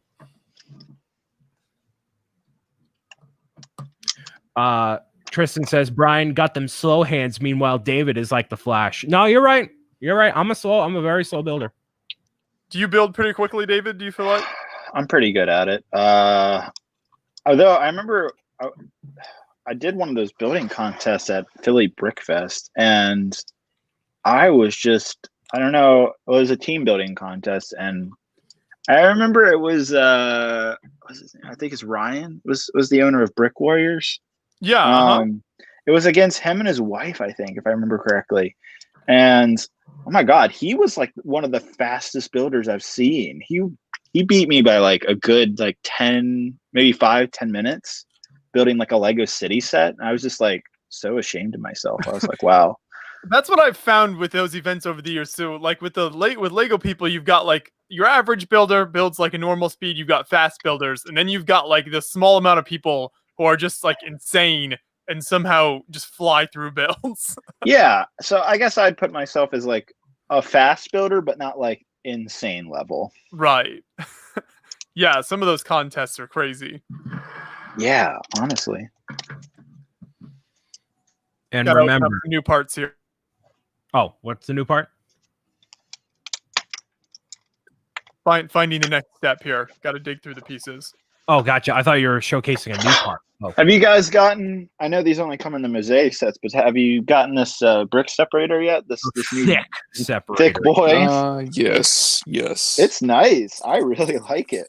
I do too. It's super duper useful. And especially, I got fat, chubby fingers, so using that one over the regular brick separator, it's great. Oh my God. Yeah. I don't know why Lego doesn't just put them in all the sets. They might. I mean, maybe for like the 18 plus sets, because they know like that's easier to grip probably for an adult, but yeah. Well, I don't know. Even a kid could use it. oh, totally. Yeah. A kid could probably use the typical brick separator better than an adult would. So whichever. Yeah.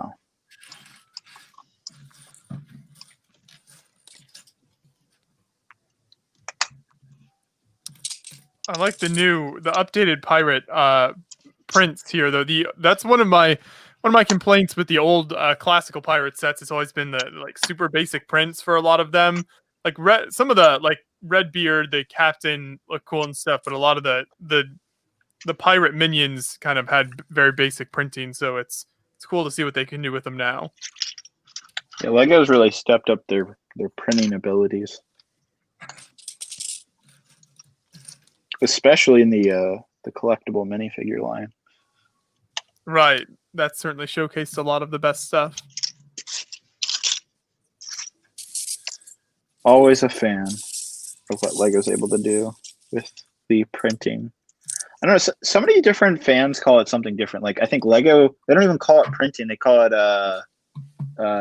art decals or something. Or they have a specific word they use. I'm trying to remember what it is. They just want to sound fancy. They Yeah, do. right. Oh my God. It's so strange. And I'm like, why don't you just call it printing? It upsets me.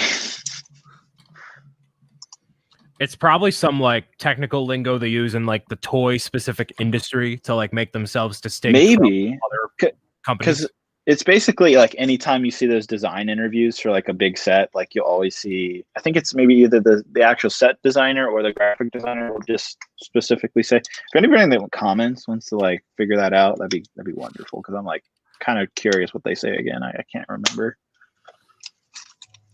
We need our questions answered for us. I need to know. That's the real like designer questions we got to know the answers to. Honestly. There should be some designers stopping by on the 24-hour live stream, Brian. Yes, I'm tempted to come up with like a slew of questions that all lead up to when can you tell me more Mario information? Not start with some softballs and then right, exactly. See, I could be a pitcher for the Red Sox. I know what I'm doing. Even there was a time where I signed the Lego NDA. Like, I was completely under contract with the company I was working with them on a particular project, and even then they would refuse to like bring up any type of mention of like any future product. And I was like, come on guys, I'm literally under your contract, just tell me. Yeah, they're very serious about that stuff. It's kind of crazy, but you also see how much stuff gets leaked and everything, so I think that's why. Yeah, but I don't squawk like a parrot. Like what do I have? Like, if I got some exclusive information on anything, like most of the stuff that comes out, I'm not like over the moon about anyway. So why would I tell anyone? And then B, if I found out something, I can just keep that for myself. What I got to tell anyone for? You know what I mean? I got no use for that information. But they don't know that, Brian. That's true. No, that's entirely what it is. Like, as much as someone personally could trust me or whatever, it doesn't matter. Like, that's the entirety of it. But I was surprised and proud of myself at how well I kept my act together for the Lego Super Mario Championship, because I was beaming and like so anxious to tell people, but I'm just like contracts, NDAs, embargoes. Such a fun event. Even as like not a big Mario fan, I still super enjoyed that. I'm so glad they set that up. They didn't tell me the rules right, or they didn't really properly explain beforehand, and they only said I needed like 1 or 2 sets, and I didn't realize I needed the whole set to like make my own course, and so I completely screwed it up. Brian was so strategic with it. 100%. Oh, I knew. I still get flashbacks to how embarrassed I am from that. I knew full well, like, if I'm gonna go really off the wall and like super try hard unexpectedly, like, this is gonna be it. This is the moment. Well, speaking of Mario, I mean, we're coming up to holiday season now. Like, it's only like a couple weeks away until it's like Black Friday. I mean, from what I've seen with my own like just YouTube videos, and I'm sure you guys, million views on breaking apart Mario, there's a lot of interest in the Lego Super Mario theme, even though it's not really a core system type of Legos, theme. What do you guys think? Is it going to sell really well for the holiday season? So I talk to my Lego store friends a lot about like not like they don't give me numbers or anything, but I'm like, oh hey, how's like it's like I'm estranged father checking in on my child. I'm like, oh, how's my sweet beautiful boy doing? How's Mario? Oh, that's a wonderful way to put it. Yeah. And they're like, yeah, it's selling pretty well. And I think it's going to be strong for the holidays, but it's one of those things that like transcends just Lego fandom, and it's a perfect thing that will be in the catalog this holiday season that's going to win Toy of the Year, and it's going to be on all the mom catalogs and the kids catalogs and whatever because of the innovative play and whatever. So it's going to get that buzz, along with the fact that it's just Mario, and Mario has done incredibly well this year with the 3D collection, with Mario Kart Live, like all sorts of different things. So it all is culminating into a perfect storm of Mario hotness, and I'm ready. You're ready for it? Yep. Fair enough. And that just justifies more Nintendo stuff down the line, and I'm ready for that too. And then it will all end with a rematch between you and Nick. And I will kick his tuchus.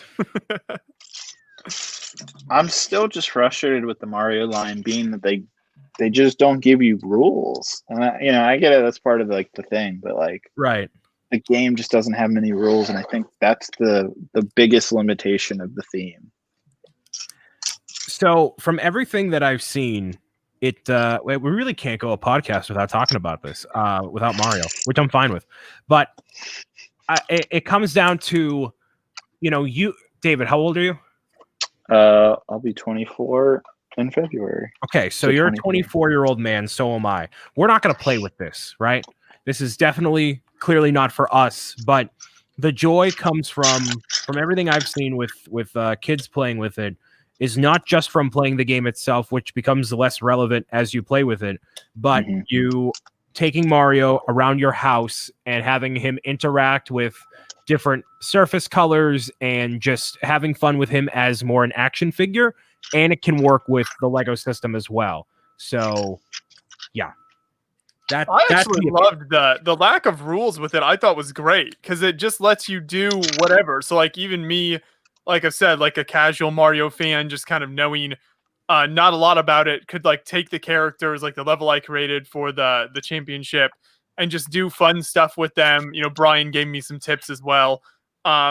But it felt like, you know, very freeing that you weren't sitting there like forced into someone's preconceived idea of how you should set everything up. I mean, yeah, no, I like that freedom, but there is a point where it just feels like, I don't know. I was the type of kid growing up that like wasn't really a sports person and could never really get behind like, I don't know where I'm going with that analogy, but basically it's just, you know, sometimes I couldn't really grasp the concept of it sometimes. No, I see. And it just got confusing and frustrating to you.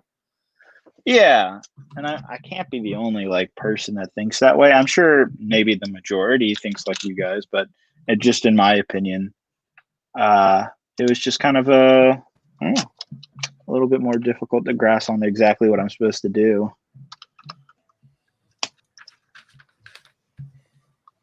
Yeah, and that's understandable. But I think that you'll see that they're going to come out. I fully still believe they're going to come out with minifigure-based stuff eventually. And the next I mean, that stuff I'll be very excited for. Yes. And, you know, I think Lego full well knows that, and they know that's what people really want, and that's what's going to draw even more people in. But I think hooking people where they can with this digital figure, then they introduce the real meat and potatoes. It's going to be like, oh, whoa. So I am, you know, excited. As you have been for the last 5 months. Yeah, for the rest of my entire life, I've been anticipating and hoping and all that. So.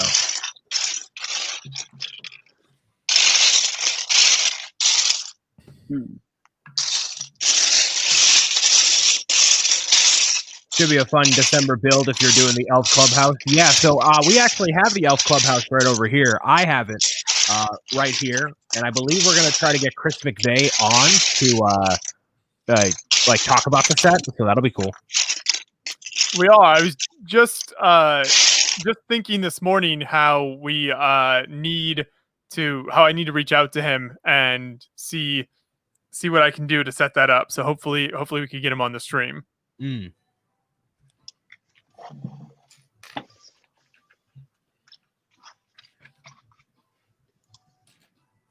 But yeah, that set looks great. All of the holiday sets for this year look cool. Oh yeah. Kirk, how you holding up over there? I'm gonna have to do some modification. It turns out because I ran out of tiles, so I'm gonna just cut down the size a bit for the base, and then that should do the trick. And then I can get started on the other part. So it's just gonna take some time to take it apart because of how, like, structurally sound I made it. You're just too good of a builder. Annoying part of this process, but yeah. I always I think I spend way too much time. Even though I mean, I guess it is necessary in the end so that your stuff doesn't like fall apart during transport or anything like that. But I really do spend like a lot of time just trying to make sure everything's like structurally sound. I'm also the type of person that doesn't, for some reason, like I get the whole thing about using filler brick where you're like using other colors on the inside, but for me, I find it very hard to use any color that's not the fitting within the color scheme of the MOC. So like if I was to like try and get myself to use yellow on the interior where you can't see it clearly because you're building around it, I just can't bring myself to do it. I'm that type of builder, so that's because you know it's there and that's upsetting. Yeah, and that's what's upsetting about it. So it's like I just can't. I can't. They don't know, but I know, so it upsets me. It's weird. But yeah, that's how that's going so far.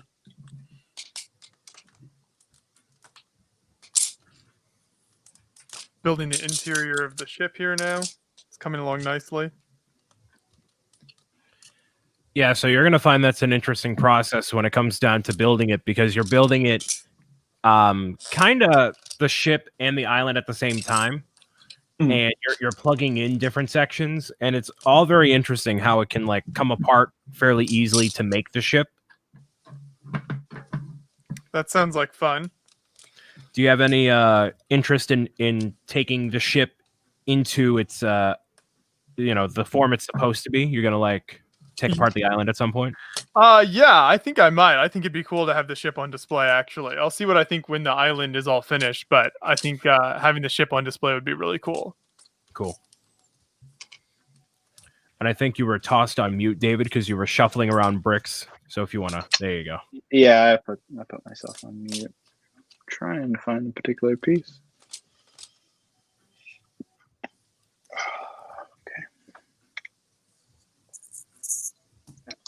Gotta do the good old bricklink search. Oh boy. Do you organize all your pieces by like a part number or color, or what's your methodology? Like for like my personal or like when I'm building something? Or just both. When I'm building something, it's random. I'm pretty good at just finding stuff in the pile. In terms of like my own parts, it varies. Sometimes I'll put like brick type together with other bins. Sometimes I'll just put colors together. It just kind of whatever for me personally. Because once I like know where everything is in my head, like it would be hard to explain to someone else, like, okay, this is where something is, but in my head, like I know exactly where something is, as long as like I've organized it in a weird way where I'm like, okay, I know exactly where that is. Yeah, no, Right, I totally get it. That's how it is with me sorting. Like I do stuff mainly by color association, so like yellow and orange are like in one container, pink, blue, and purple and stuff. That's all in one container. The only thing that I like physically went to sort more in depth was my like light bluish gray and dark bluish gray pieces, and that's because it was becoming too excessive because I have more of that color. So I was like, I need to go ahead and just sort them out by like size and sort of like the part type to make it a bit easier to find stuff, because it was becoming like that much of a collection of it. But yeah.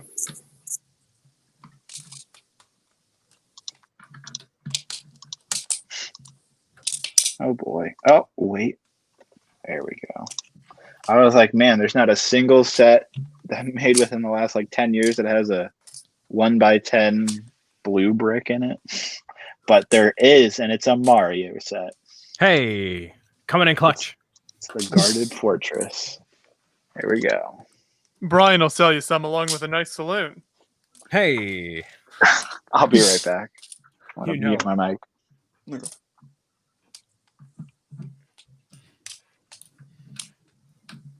Any and all Mario refugees, I will welcome into my office with open arms.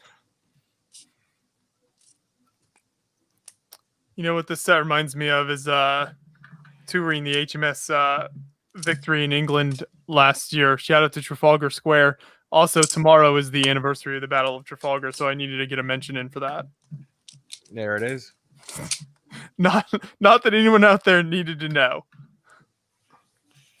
Any little tidbits of information that don't revolve around Mario are probably welcome on the stream to balance me out. So,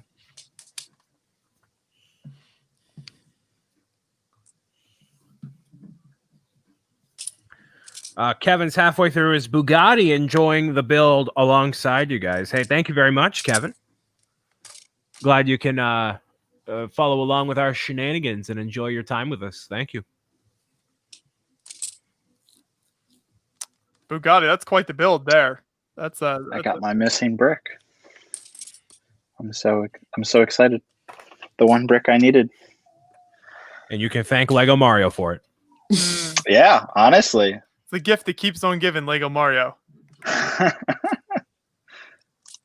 Too bad I had to take apart the set to get it. Aw.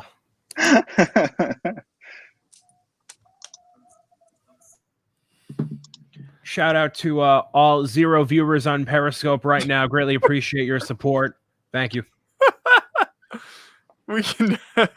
Oh man, Periscope viewers are a rare breed. Isn't that the beauty of the internet, where you can have like 120 some odd here, 0 on Periscope, and however many on Facebook? It's amazing. It really is. All over the place.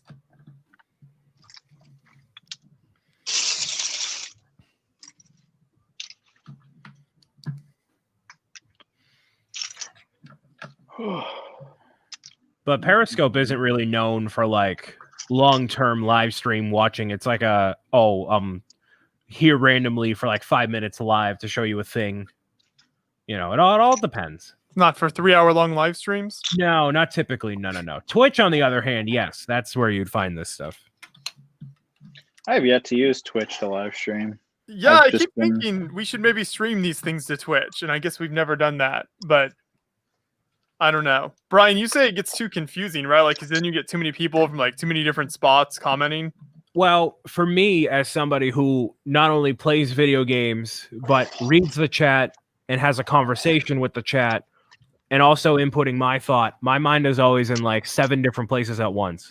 So the beauty of this sort of stream is that, you know, I can talk to you guys, and this chat in YouTube, which I only look at the YouTube stream. Sorry, Facebook, love you. It's easier for me to keep track, but because, you know, John is behind the scenes highlighting some comments here and there too, it helps. So it would be probably better if you did these streams on there. It wouldn't be confusing, not for me or for you guys, but Well, maybe we'll give it a try and see if we get anyone watching on Twitch. I mean, we'd probably have like 2 people, but and you know what? I did too, and now it's like at least 35 to 50 depending on what I do. So there you go. That, and on YouTube, on my channel, there's a lot of like, Brian, what's your favorite video game of all time? A lot of like questions that are like I've answered, and like it's just a different sort of vibe on Twitch. Would you say it's probably much more of a general audience, you know, not like your hardcore Lego fan type of people over there that would find us? Yes, it would be. So there's no like category for Lego. There's like a brick building community that Nick has been a big advocate for, but like you can pick what you're doing. So technically this would be podcasting, and yeah, so that's something Lego should have done for a while, is like get a Lego building section on Twitch. That would be helpful. But yeah, it's probably a niche enough thing they haven't bothered with it. Yeah, for now at least, but who knows? Somebody had a question about where's this here? Do the base molds on the ship come in gray? So these are all brown. I don't know if Lego also makes these pieces in gray. Not that I'm aware of, because gray would be kind of an unusual color for a ship hull like that, but I'm not sure.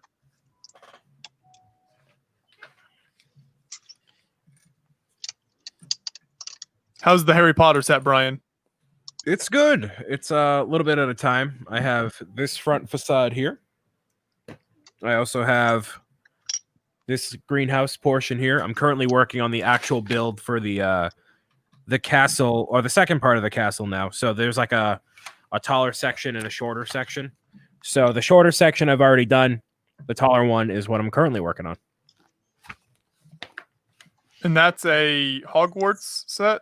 Yes, so this is a part of the big Hogwarts that you can add multiple parts onto. That usually they come out with one section per year, so 1 or 2 depending. So this is the newest one. Mm-hmm.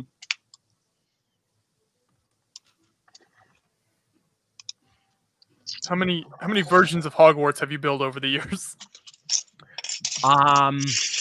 Well, the big one obviously behind me here. And then I've built each of the ones that come out every year to add on to the big overall version of Hogwarts. So I didn't get into Harry Potter really before then. So Brian's still working on the same set from last week. Well, Brickwiz, if you unfogged your glasses and actually paid attention to what's going on around here, Matthew, you would realize that it's a brand new set. Thank you for your smart input. Go use some Cole's cash on more battle packs, sir. As I will do the hype horns right here as an insult. Matt, you should drop in. He was in last week. Oh, okay. He's a fair weather contributor. He's only on to talk about battle packs, and then he goes to a shift at Cole's or something. I don't know. He's working on Endor right now. He could stop by and say hello. We'll see. If I egg him on enough, he'll pop in. He's doing useless things like driving his siblings to school and helping out his family. I mean, come on. Yeah, it's a thing called walking, you know? Oh my god. All Bricks Count asks, Joshua, where do you miss traveling to most? Any Lego convention. That's so wherever they happen, that's where I miss. But honestly, it's not the locations. The people is by far what I've missed the most this year. Like that's been definitely the hardest thing. Not so much like the physically traveling places, though obviously that's enjoyable, but not seeing the people that we normally see in our travels has been the hardest part for sure. It's been strange, but I think that's going to make the Lego conventions that more enjoyable next year. It's like, oh my god, it's like a renewed like joy. I agree. Yeah, I think it'll come back and everyone will be very, very excited for it. John and I actually saw the first Lego fan in person a couple days ago that we've seen since like Bricks Cascade at the beginning of March this year. Because Dave Shefsick, I don't know if you guys are familiar with him. He's done a bunch of stuff online over the years and does some big builds. He was moving across the country, so he stopped here. We actually took him to Culver's because he had never been there before. But yeah, that was literally like the first in-person interaction I'd had with a Lego fan since COVID hit. Jeez. But we might be able to travel up to Brian soon. We'll see. We shall see. It's all rumors. Why would you right want to now. do that exactly? Huh? I said, why would they want to do that exactly? Yeah, I don't know, because they're bored, you know.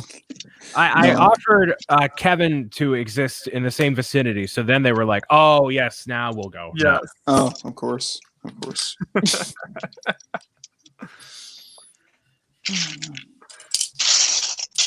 was going to ask this earlier. What is a set that you guys have not picked up and regret not picking it up because it's like retired or whatever? Plenty. Too many. One, not even one exactly. Cafe corner. The big was it called the Imperial flagship? Was that the big flagship a few years ago? That one I would like to have that. What about you, Brian? At this rate, nothing. The last thing I wanted was the sea cow, but I have that. Oh, there's nothing else that I have bought that is highly desirable for me. So that would be it. Yeah, but I got everything now. So now basically I'm at the point where I'm looking at just the future for all the stuff that I want. So that's good. Yeah.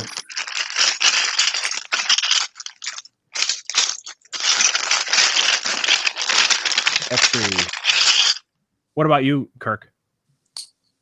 So for me, and I've had several occasions where I could have bought this set because at the time, before I was getting ready to retire, I was working at the Lego store.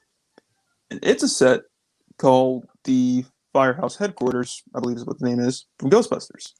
Now, I do wish that I would have bought this because I checked last night, me and a friend were in the call, and we were like talking about the movie and stuff, and just the fact that it got delayed or whatever, and we were talking about that, and I looked on Bricklink, and that set starts at about 6 something to the highest listing I saw was 1,200.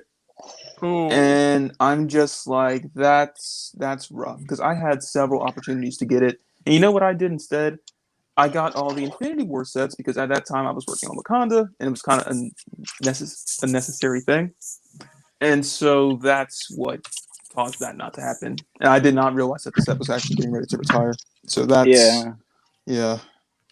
My advice to Lego fans is always like, if it's a adult set and you know it's cool looking, you know you see the cool factor, I would get it because it's more or less when it retires, it's always gonna which is like gonna go right up in price. It's like part of the reason why I really want to get the Stranger Things upside down set before that retires, because there's no telling how that's going to go once that happens.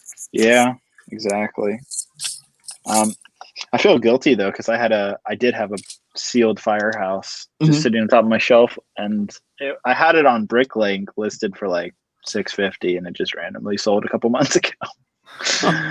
So, and I didn't really regret it though because like I mean, if you're a big fan of Ghostbusters, you're gonna enjoy that set. But for me, I already had the Ecto-1, the original. I think wasn't that a Lego Idea set, right? Yeah, back when it was Lego Kuso. Yeah, and that came with the main figures, and you know I like the original Ghostbusters movie, but I didn't feel the need to build the building because it's for me at this point it's just another Lego set that takes up more space, and that is true. If I'm not like super passionate about the set, I can't come to build it. Yeah. That's a very narrow-minded kind of way of looking at it. I'm like, oh man, I got too many Lego sets. Boo-hoo. That is one thing I looked at last night too, the Kuso version of the Ecto-1, and it's about 100, like slightly over. So I think like that's definitely way more doable for me to get that compared to the Firehouse headquarters. I believe though they're supposed to come out with another Ecto-1 next year because of the rebooted movie. It's all rumors and speculation, David. Those I'm not confirming anything, but that's what I've heard. So you might want to hold off. Interesting. You know, I've actually not looked at any of the speculation or anything. I've just like, I don't know what it was, but like now I talk about the Instagram kids talking about all the new things coming out, but like the Instagram kids. Yes, because that's where a lot of the information pops off, David. But I've realized that like now I just don't care. I just don't care anymore. Like whatever. Stuff happens when it's going to happen, and if it's not going to happen, like I don't know, I just like whatever. So I feel that because there is a point of like you always feel like there's no surprise sometimes if you're always following the rumors. Yeah. That's like the one thing I don't like because it kind of ruins the surprise and excitement of when Lego actually reveals it. Because like once Lego reveals the set, everyone's just like, "Oh, we saw this like months ago, so why do we don't really care? We already know what it looks like. Just tell us the price." And you know, even with the pricing, because they always end up having that too. So it's like, you know what it's going to cost. We're just going to spend our time saving until you guys actually release it. We know what's going on. So that's like the one thing I don't like about it. So I try my best like not to look at it, but there is always like that factor where you can't even really avoid it because someone is going to post it or share it. So that's the one with that. That's the problem with the internet. But I mean, hey, what are you going to do? It's the internet. Kirk, Back to the Future got the DeLorean set. I did not get the DeLorean. That is another. I don't even know how much that goes for these days. And I remember God. Oh, dude. I feel bad once again. DeLorean is going for quite a bit. It's going for about $250. I had like 5 of the sets sealed. Oh my god. I recently sold this too. Oh my god.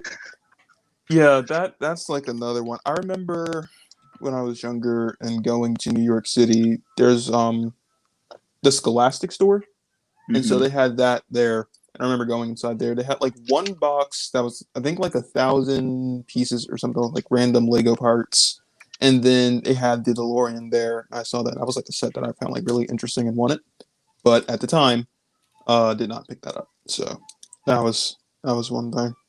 I do hope like eventually like one thing I would like to see is them make a larger scale DeLorean, because I think that would be like a pretty fun set. I'm just not sure like what all is going on in terms of like the Back to the Future license and everything, because the last thing we got was from Lego Dimensions. Yeah. Brent says he has an Apocalypseburg for only $150. There you go, Brent. Thank you for the $2 chat as well. Appreciate it. I feel bad talking about how I'm selling all these sets. Hey, it's, you know, if it's stuff that you have and you don't feel like building and it could go to something else you want to build, then the way I look at it is I don't invest in the stock market. I invest in the Lego market. It works out well for you. It does. It does. Let's see. I have an Apocalypseburg sealed.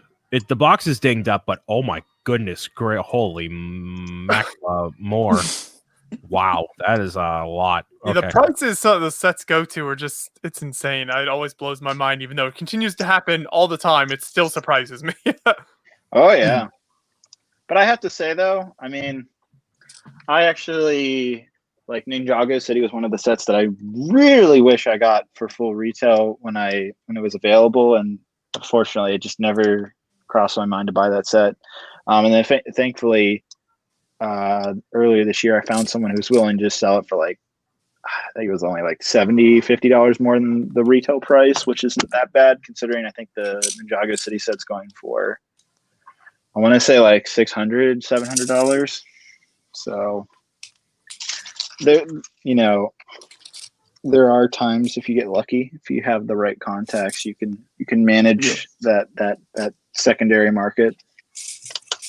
There's one of these Apocalypseburgs on eBay that sold for $850. Wow. I don't think it's that good of a set though to be worth that much. Wait, the set retired, right? Yeah. Oh yeah. Oh. No, well, part of it is like, people don't realize they want it until it's gone, and then get it, and like, $900 for that. Like, there's a reason I haven't built it. Like, I bought it with the intention of like building it. That's why I buy almost all my things. But nah. That is a set I look at now and I'm like, that's going to be on display for 2 months and it's going to be in a bag until I sell it eventually. Like, I feel like it's not like one that I really care to get or build, to be honest. Like, the figure in there kind of cool. The only one that I found like interesting is the the Harley Quinn from like the Suicide Squad version from that movie. So that's like the only interesting figure in there, but that's about it. So that's not like, it wasn't like a set that was like on my list. Oh, I gotta get this one.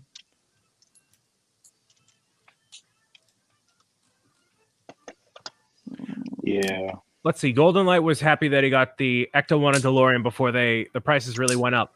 What I would like to think they would do is, if they come out with the Ecto 1 in like a big scale, they would do that with the DeLorean too, because the DeLorean, when it came out for ideas, it didn't look tremendously good. Like, it was very weirdly built, and I've better fan models that use pieces that are more appropriate for like the front hood and everything. So like, why not? If like, I think a UCS model would be better for that type of vehicle. That want it too. Yeah. So that is definitely like a model that would sell like hotcakes, like, because there are a lot of people that like Back to the Future, including myself. So that is one that, if they did that, that's definitely on my top of my list of sets that I would like to get. This has been an interesting year for Lego. They've been really creating this whole new 18 plus theme and just going with like crazy out there sub themes and stuff like that, and I think it's been very successful so far. It also just feels like there's been a ton of releases this year. I don't know, maybe that's just me, but it seems like there's no, you're not the only one. It definitely has felt like a lot of stuff we've gotten this year, especially like towards like summertime and up to now. It's been like a lot of releases. Yeah, pretty crazy. It finally, just this last month, finally felt like review season had finally completed for me. And I was like, okay, finally a break. Not as many sets. Yeah. Yeah, I'm looking forward to after this thing I'm currently looking at has seen its time in the spotlight, that I'll be done reviewing things for a while. Right, you already Joshua? got Princess Peach's castle? What? You already got Princess Peach's castle?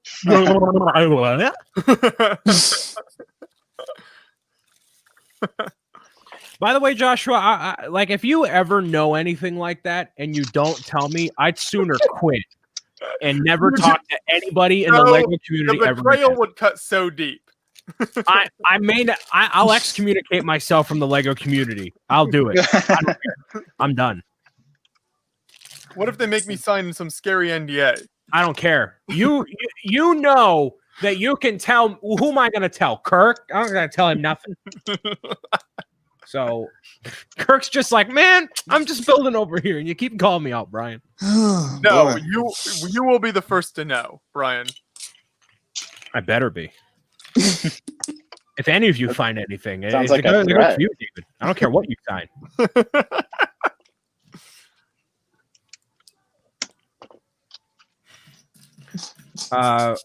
What do you guys think of the new Mindstorms? I think they're cool. I haven't seen a lot of info on it yet. Is anybody at Beyond the Brick getting their hands on that, Joshua? Yes. Boone is supposed to be Yeah. bringing us a review soon of that. Cool. I mean, I think So- they're cool. I just personally, for me, I haven't done too much robotics related, so it's not like a set that I would really want to pick It's up. pricey for what it is. Yeah. How much? How much? I think it's like $350. And But how much Mindstorms was has always been expensive like that, hasn't it? I mean, isn't that 'cause it's the How much was robotics? That the expensive. EV3 one? Yeah. Well, no, I felt like the what was the original one called? The yellow one.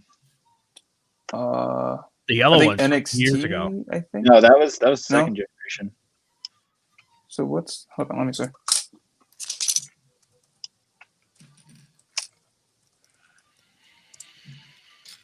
Yeah, Golden Light says Boost is way cheaper. That's because it has like Yeah. less of those parts in them. But yeah, Mindstorms is basically a way for you to get all of the technical and motorized parts that you would need to start yourself off if you were to go to like a Lego camp or something else.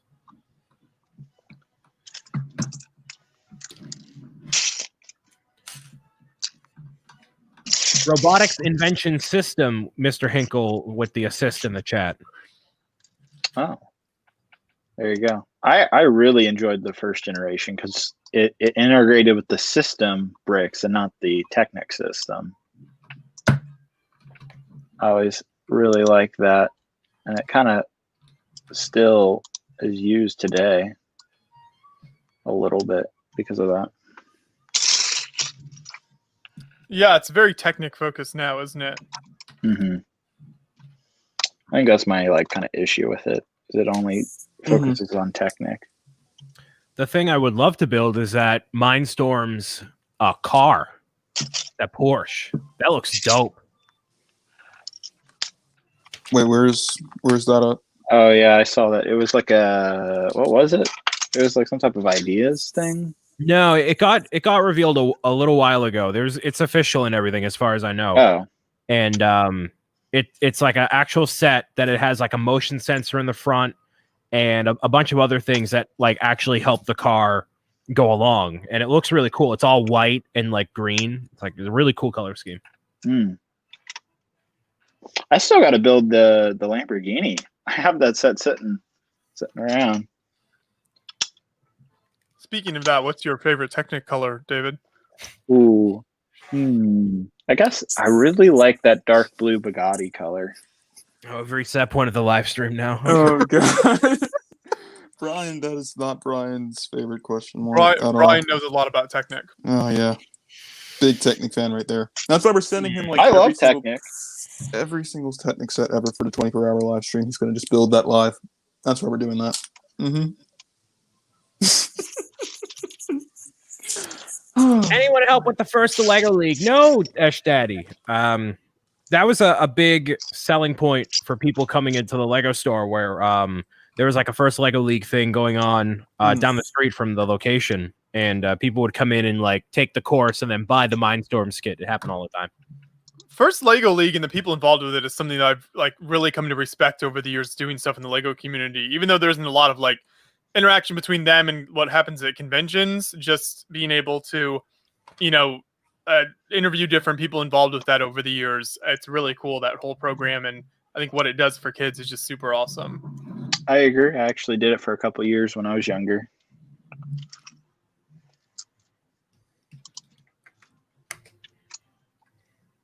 It was a fun experience. I won my regionals thing.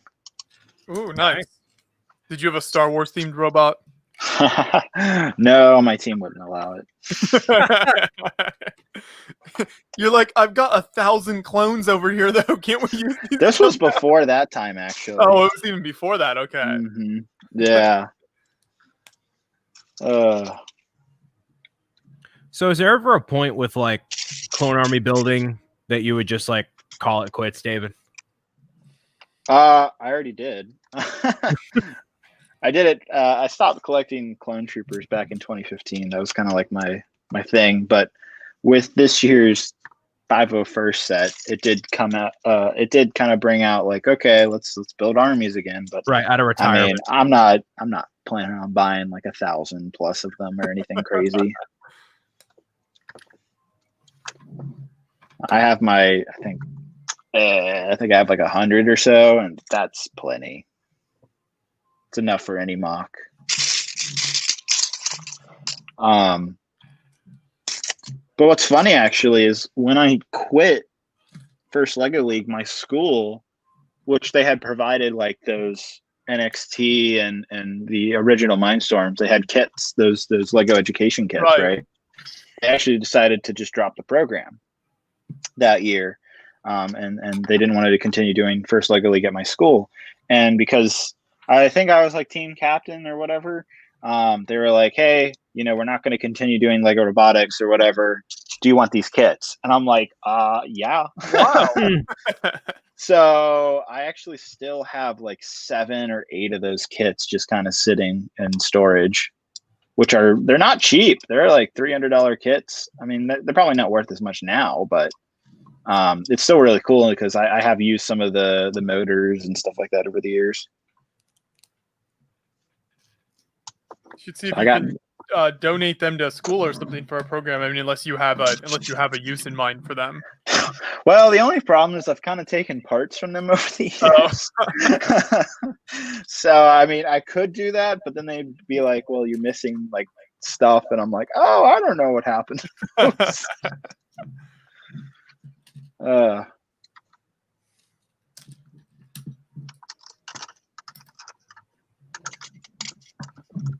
This ship is looking good. I like it.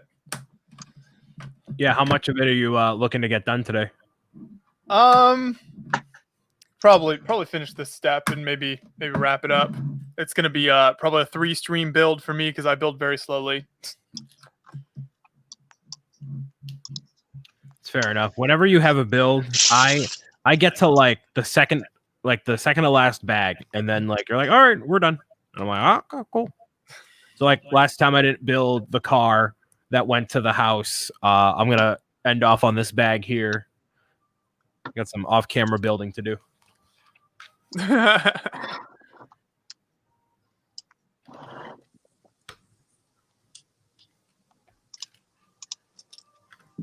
Lots of special projects happening over there at the Bricks O'Brien headquarters. Yes. I cannot confirm nor deny what I'll be working on for the remainder of this afternoon. Right there with you. Actually, no, I kind of can. Yeah. It's all those unreleased, unannounced Star Wars sets, right, Brian? Yes, I actually got my hands on the 502nd battle pack. I'm going to be building all of those. I got 700 copies from Lego. So 502nd. Eat your heart out, David. Ooh. You got me beat. I hope Matt's in the chat to hear that as well. Yep. Oh, God.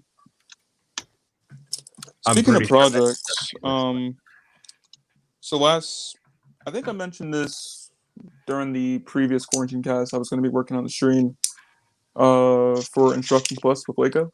So I did the stream last Saturday, and it actually went really well. I was actually surprised with like how many people were participating and watching and stuff for the amount of time I streamed for, and like asking questions and everything like that. So I really had a good time with that.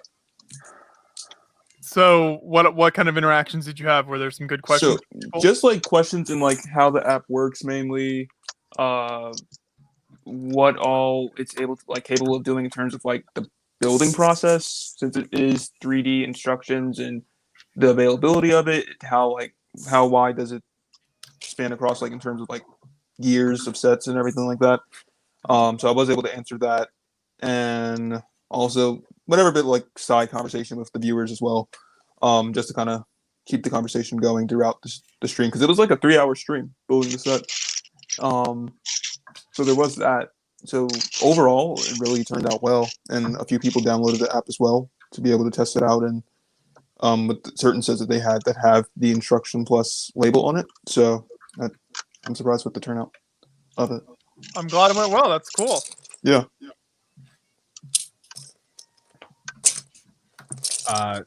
Between the bricks and the chat says Brian just started a movement 502nd battle pack. Now, if I'm going to get on my pedestal for anything, it's going to be for UCS Peaches Castle. Forget about the 502nd battle pack. I want a 3,000 plus piece Peaches Castle. Oh gosh. We want a Peaches Castle. Don't berate the Lego social media woman, but politely ask. Excuse me, ma'am. Can we please? Thank you.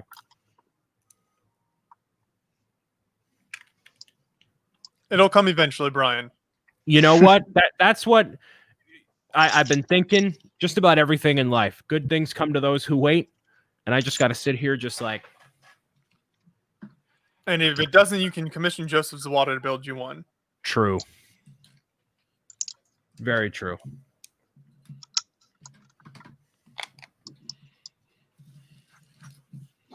And yeah, April B did a similar stream on Twitch for Instructions Plus. I watched a little bit of that too, Dan. That's the Twitch side of the Lego community representing there. So shout out to Dan.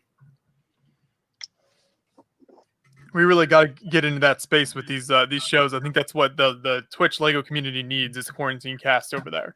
Yes, lots of food discussion over there. It's going to be great. It's really what's been missing over there. Yep. Actually, Joshua is now eating during the stream to avoid talking about food. Good call. Exactly, Kevin. Exactly right. Got my Cheez-It packets to keep me going.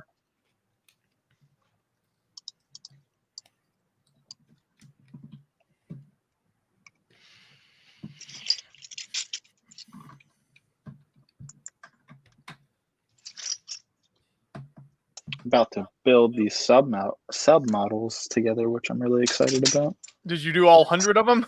No, not yet. Oh God, no. First, like 25. But it's coming along. I mean, I think what I'm building is like 9,000 pieces. Oh my goodness. Yeah. So as a mock builder, David, do you or other people that you chat with, because there haven't been shows this year, have people been really kind of going all in on big projects that they're hoping to display when shows start back up next year? I haven't seen like an increase in that. I have a few friends, like Matt's working on his indoor mock, and my friend Jay, who you interviewed, Rich Boy Jay once before. With his crate mock at Brick Fiesta. He's working on a Star Killer base mock, which is, oh my God, it's insane what he's been doing. But I haven't seen like any other big projects from any other people in the community that I'm aware of. I mean, I might be wrong here. That's my hope, though, is that people are going to come out with some really crazy stuff because they've had so long to work on it. That is a good point. I hope you're right. That would be cool. I know a lot of fans have been like reorganizing, but I don't know anybody who's working on giant things personally. Yeah, I can't say that I've really seen much of that either. I've definitely seen a lot of fans buy a lot of Lego sets, especially on those Facebook groups. There's constantly people on those Lego Facebook groups that are just like, "Oh yeah, look, I just spent like $3,000 at the Lego store," and I'm just like, seriously, like, "Oh, the wife's gonna kill me, guys. Just bought $4,000 worth of Lego." Looks like I'm sleeping on the couch. Oh, Yeah, that's something I see all the time. Oh, damn. Speaking of the Facebook group that we were talking about earlier, yeah, there's some strange stuff in there. Oh man. yeah, it's either people buying a bunch of stuff, or like Between the Bricks, Dan is saying like people don't have a show to build towards, so they're slowing down. So it's either one. Oh, okay. Yeah. That is a good point. I mean, obviously there's going to be people who's affected, money-wise from the pandemic, so that might also have an effect.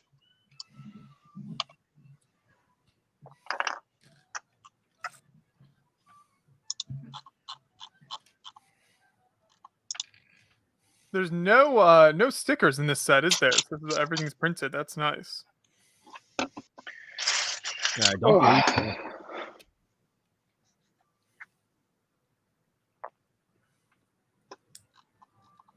Good morning from Melbourne, Australia, where I guess now it's technically the 21st of October. Cool. Hello. Oh, Halloween's in 10 days? Of how surprised you sound. Oh my goodness. Dude, oh man. 10 days. What am I doing with my life? Oh my god. I think we all asked the very same question, Brian. I'm pretty sure we all Yeah. asked that very same question. What are any of us doing with our lives, I don't know. Sitting here building Lego for an audience of 7 people on Periscope. It's like, really? Oh, that's record numbers on Periscope. I don't even know. I'm just guessing.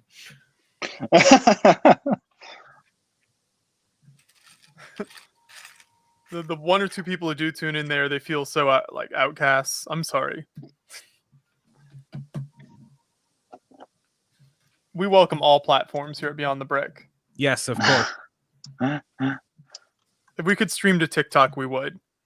Oh god. Yeah. TikTok is where all anything with the that. kids are at, man. I'm Oh, no. actually considering making a TikTok. It is becoming a viable platform.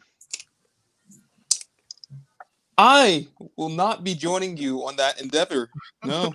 The way, No. I was listening to a podcast last night, and this guy, he's a huge, YouTuber, he's got 12 million subscribers. He made such a great point. All right. Okay. Look back. Okay. We all, we're all big YouTubers here, or we're all familiar with YouTube. We love YouTube, right? Mm-hmm. Well, when YouTube first came out, oh man, what did people look at YouTube as? Oh man, it's just that crazy platform with cat videos. That's what people called YouTube. It's not going to go anywhere. That is Look at where it is today. The question is, what type of content can you put on TikTok? Like, I guess I'm thinking also for myself and for us with Beyond the Brick. That's the other thing, is you kind of have to think outside the box. You kind of have to get that, because it's a platform of very quick, memeable videos. Mm-hmm. It's a short attention span. It's very similar to what Vine was, but it's apparently more viable. So I mean, you kind of have to look at video in a different way. You can't look at it in the traditional, okay, I have time to explain my subject. I have time to do this, that. No, you have 15 seconds to be creative. Mm-hmm. And I don't know, it definitely takes a different mindset. But once you get into that mindset, it gets very popular very quickly. We could post the best 15-second highlights from Brian from these streams each week. You kind of could. That might, if you just take the out of context ridiculousness, I say. That would actually be some pretty good content. You do that, or get a Beyond the Brick dance crew going. Turn you into a TikTok star, Brian. Oh god. Get me and Kirk dancing to some TikTok tunes. Oh no. That's all you, buddy. That's all you. That's all you. Wait, It it was amazing. Like, so actually, this around this time last year, I was building the Stranger Things buyer's house, and I put a video on TikTok.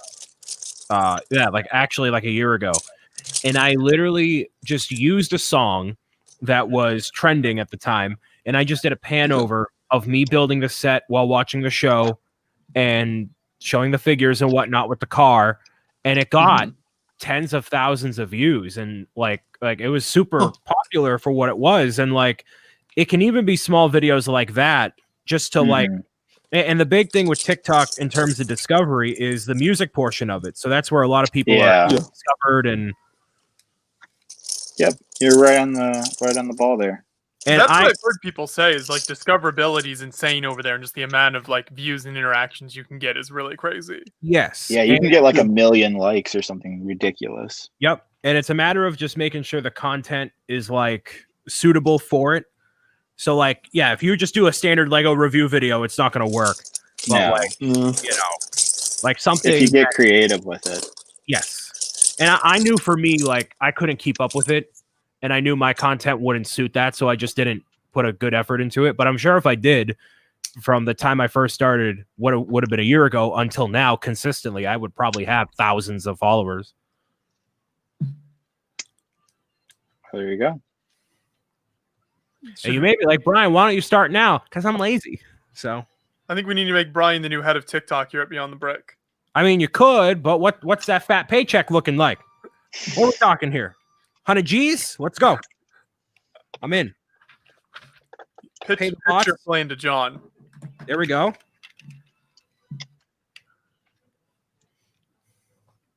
Brick Vibe, hello.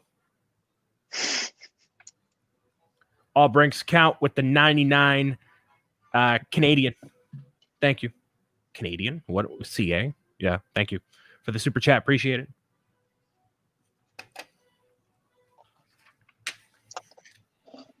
Brian is the CEO of Vine. You caught me. That's my undercover job. I don't think it's going very well for you. That's what they want you to think?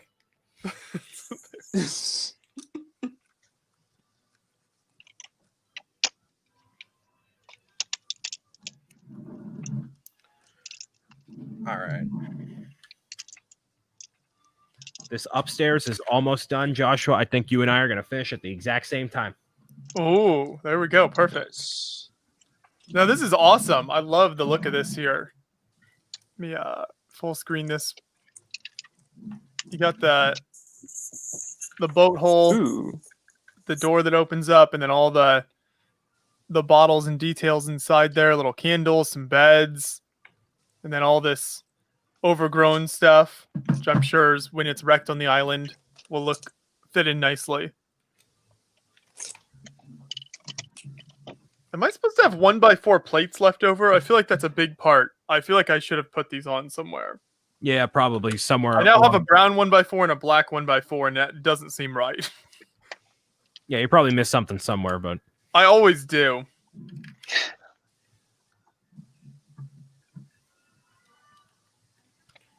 All right. So I got this. This goes on there. Boom. So one bag left for the tower, but that I guess will have to be at a different time, not for this stream, because yes, we done, fam, or I'm done at least. I found where the black plate went. There you go. Perfect. Well, good building. So I'm on step 5 now. I think I got the sales next. So next week we'll launch back into it here. Okay. Let's see. Brian, so you got the main building done there? No, I got most of it done right here, and then I have the greenhouse. So the greenhouse goes on the other side, like over here. Kind of, you can't really see it because of the angle, but yeah, boom, right there. So there's just the upper portion of the tower, and that's about it. We got one last super chat from All Bricks Count. Yes, All Bricks Count. Thank you very much. Wanted to share the stream. All Bricks Count. There you go. So you can check out his stream as well. Thank you for that. Appreciate the CA $6.99. Thank you. And yeah, there's going to be probably not me building this next week, but there's going to be even more Lego building, I'm sure, from all of us. That's right. I super enjoyed this first part of this build. Looking forward to building it on future streams now as well. We'll have lots more fun content for everyone. Brian should have a video going up later this week with some fun content. If everything goes as planned, if the rest of his day goes as planned, that is. Allegedly, we'll see. We'll see. Kirk, we'll look forward to seeing more of the Cyberpunk build next week, hopefully. Yeah, hopefully, unless I come up with a different idea, which might happen again. And David will still be different route. deeply lost in sub builds of his whatever the build is. Yeah, I'll show you my progress. There you go. Well, I'm glad you could join us today, David. It's always no problem. good to chat. Appreciate it being on here. Thank you guys for having me. For sure. Everyone watching, if you haven't checked out David's stuff, go over to Solid Brick Studios on YouTube and see all of his mini builds and content that he's putting out over there. Appreciate it. We will see everyone next week then. Thanks for watching.